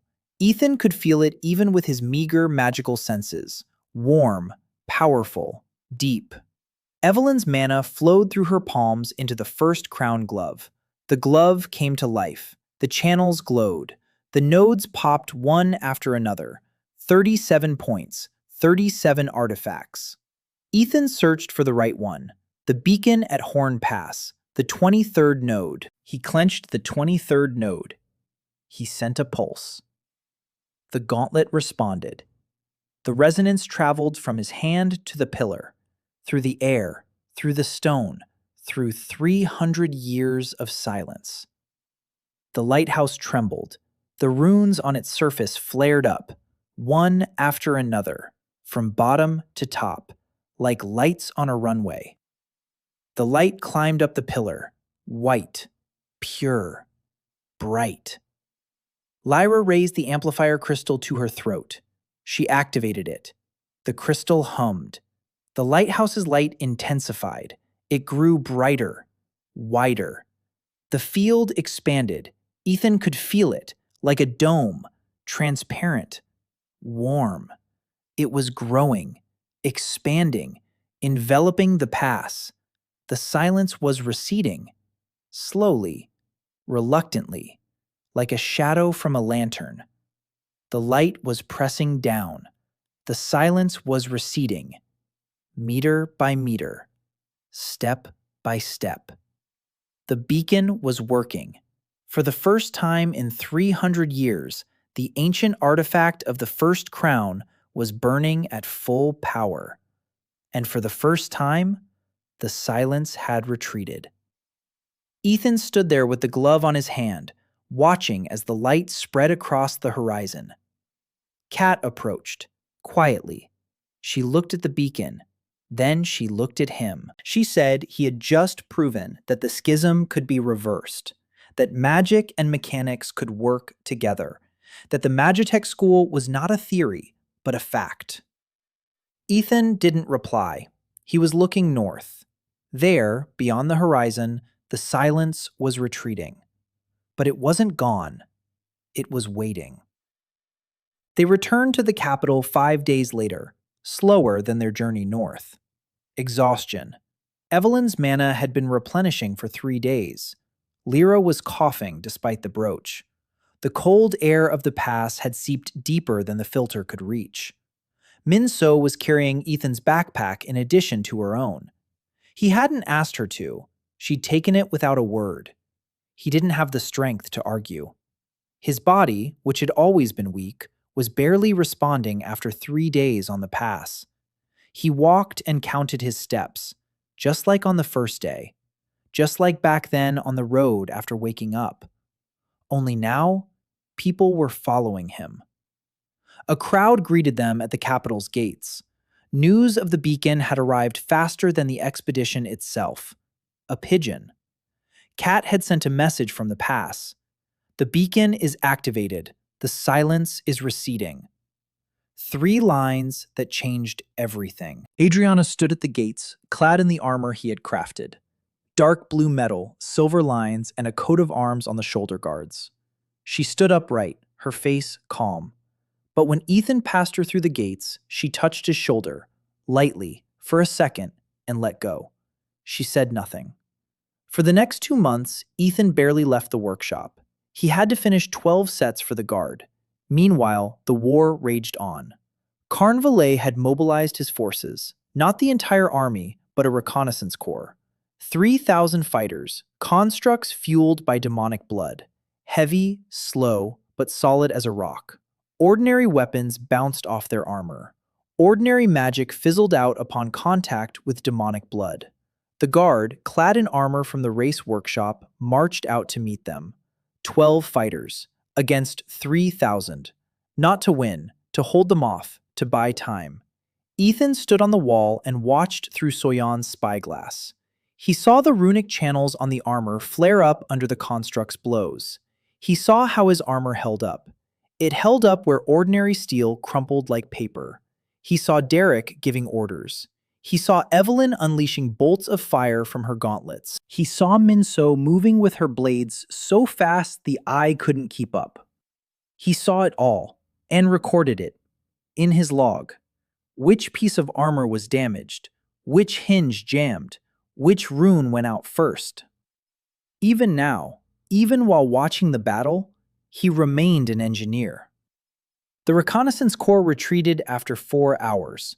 Not defeated, just pushed back. But they understood the main thing. Elrin isn't defenseless. The armor works. Magitech works. Master Reese works. Ethan climbed down from the wall. Kat was waiting for him in the workshop. She was sitting at the table.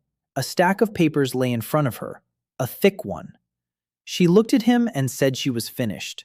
A new treatise. The Foundations of the Magitech School. Theory and practice of combining magical and engineering principles in the production of artifacts. 240 pages. Co-authors Catherine Marrow and Ethan Reese. Ethan sat down next to him. He picked up the first page. He read it. Then the second. The third. He read for an hour. Kat waited. When he finished reading, he looked at her. He said there was a mistake in the index on page 116. Kat snorted. She said she knew. She wanted to see if he'd notice. Ethan didn't smile, but the corner of his mouth twitched. She saw it, and that was enough. The Book of Prophecies revealed more and more. 60 days ahead. Ethan read the new entries every evening. Battles, crises, court intrigues. He prepared for each one, methodically, as if for an engineering project. Input, process, exit. Lord Hayden Moore did not give up. After the failed assassination attempt at the tournament, he changed his tactics. No more blades. Politics. He submitted a proposal to the council regarding a regency, formally, legally. He argued that the princess was young and inexperienced, that she needed a mentor, that decisions about war must be made by mature minds. Adriana knew. Ethan knew from the book. The date was set. The council would convene in 3 weeks. The vote.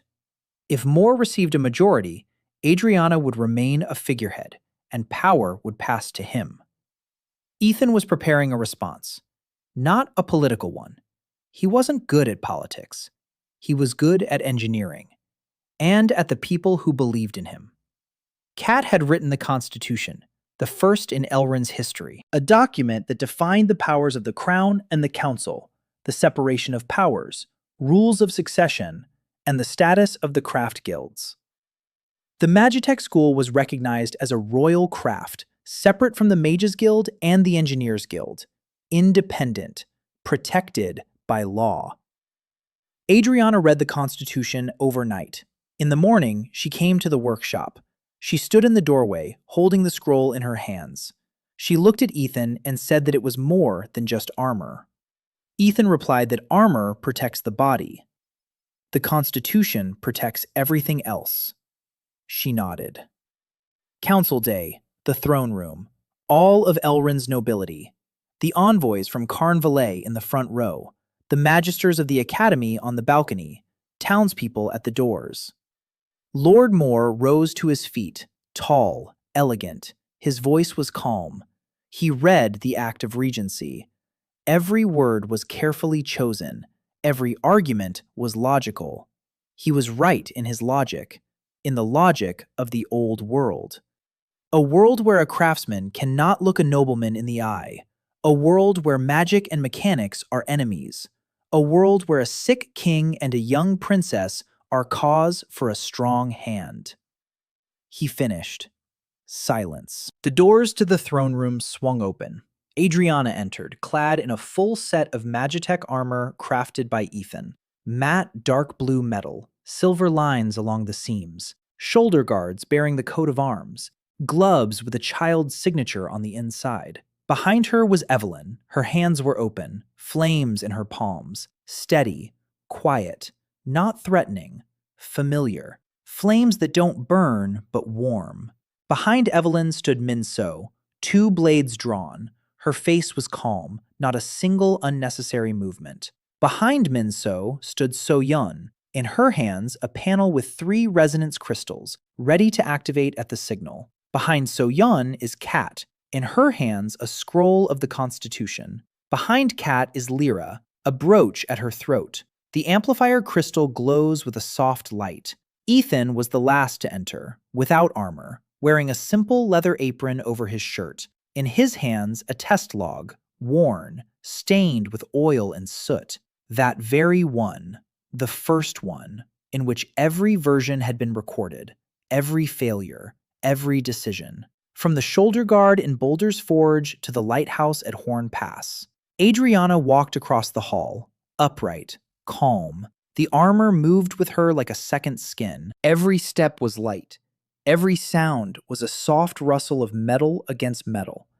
She walked past Mora. She didn't look at him. She approached the throne. She sat down.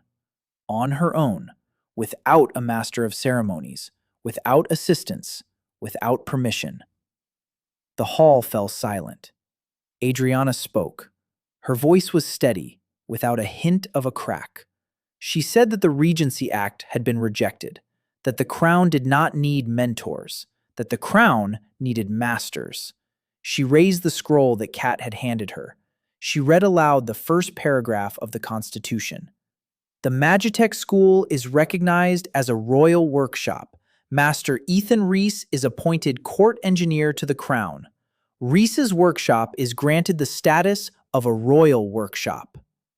The hall buzzed. Moore slowly sank back into his seat. His face was stony. He had lost. Not in battle, not in intrigue. He had lost to a boy in a leather apron who, in 11 months, had built what Moore had failed to destroy in a 30-year career. The team. Ethan stood behind everyone else. He watched. He took notes. He opened his journal. The last line on the last page. Version 1.0. Field tests. Complete. He closed the journal. He raised his head. He looked at Adriana on the throne, at Evelyn with fire in her palms, at Min So with her blades, at Soyan with her crystals, at Kat with her scroll, at Lyra with her brooch, at Boulder, who stood by the wall of the hall with his arms crossed. The old blacksmith in a leather apron who had spoken a single word on the first day. Sit down. Ethan bowed his head, not before the throne, before the people, before each and every one of them. Then he straightened up and was the first to leave the hall. He returned to the workshop, took off his apron, hung it on a hook by the door, fired up the forge, sat down on a bench by the fire, took out the book of Prophecies, opened it. The pages were blank, all of them, from the first to the last. Not a single entry, not a single prophecy, not a single date. The book was silent. For the first time in a year, it showed no future.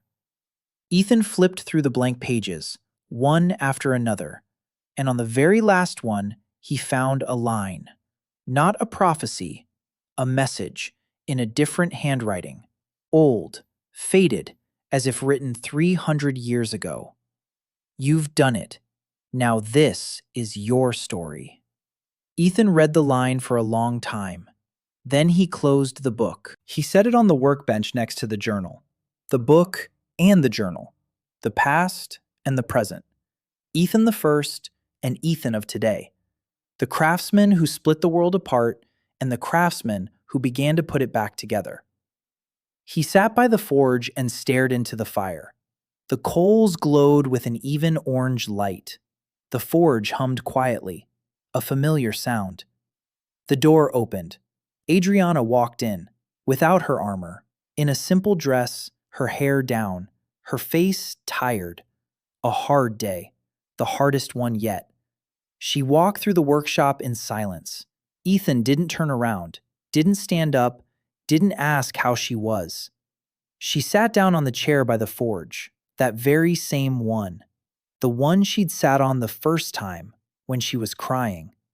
Ethan was sitting on a bench, Adriana on a chair, the horn between them. Warmth. Silence. Not the kind of silence that came from the north, a different kind. Human. Calm. The kind that didn't need to be filled with words. Ethan took a small case out of the workbench drawer. He handed it to her. She took it, opened it. Inside was a signet ring, her coat of arms on the front. Exquisite craftsmanship. Every line was crisp. Every detail was in place. She turned the ring over.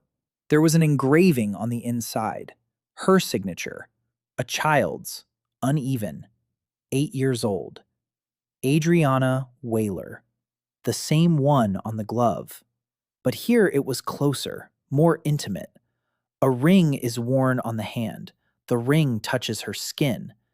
The child's signature will be with her every second of every day. Ethan said quietly, "It's in case you forget who you are." Adriana slipped the ring on. She looked at him. She leaned in. She rested her forehead on his shoulder, gently, weightlessly, like a falling snowflake. Ethan didn't move. She didn't move. The horn bellowed. The coals glowed. Outside the workshop window, snow was falling, the first quiet, steady snow of this winter.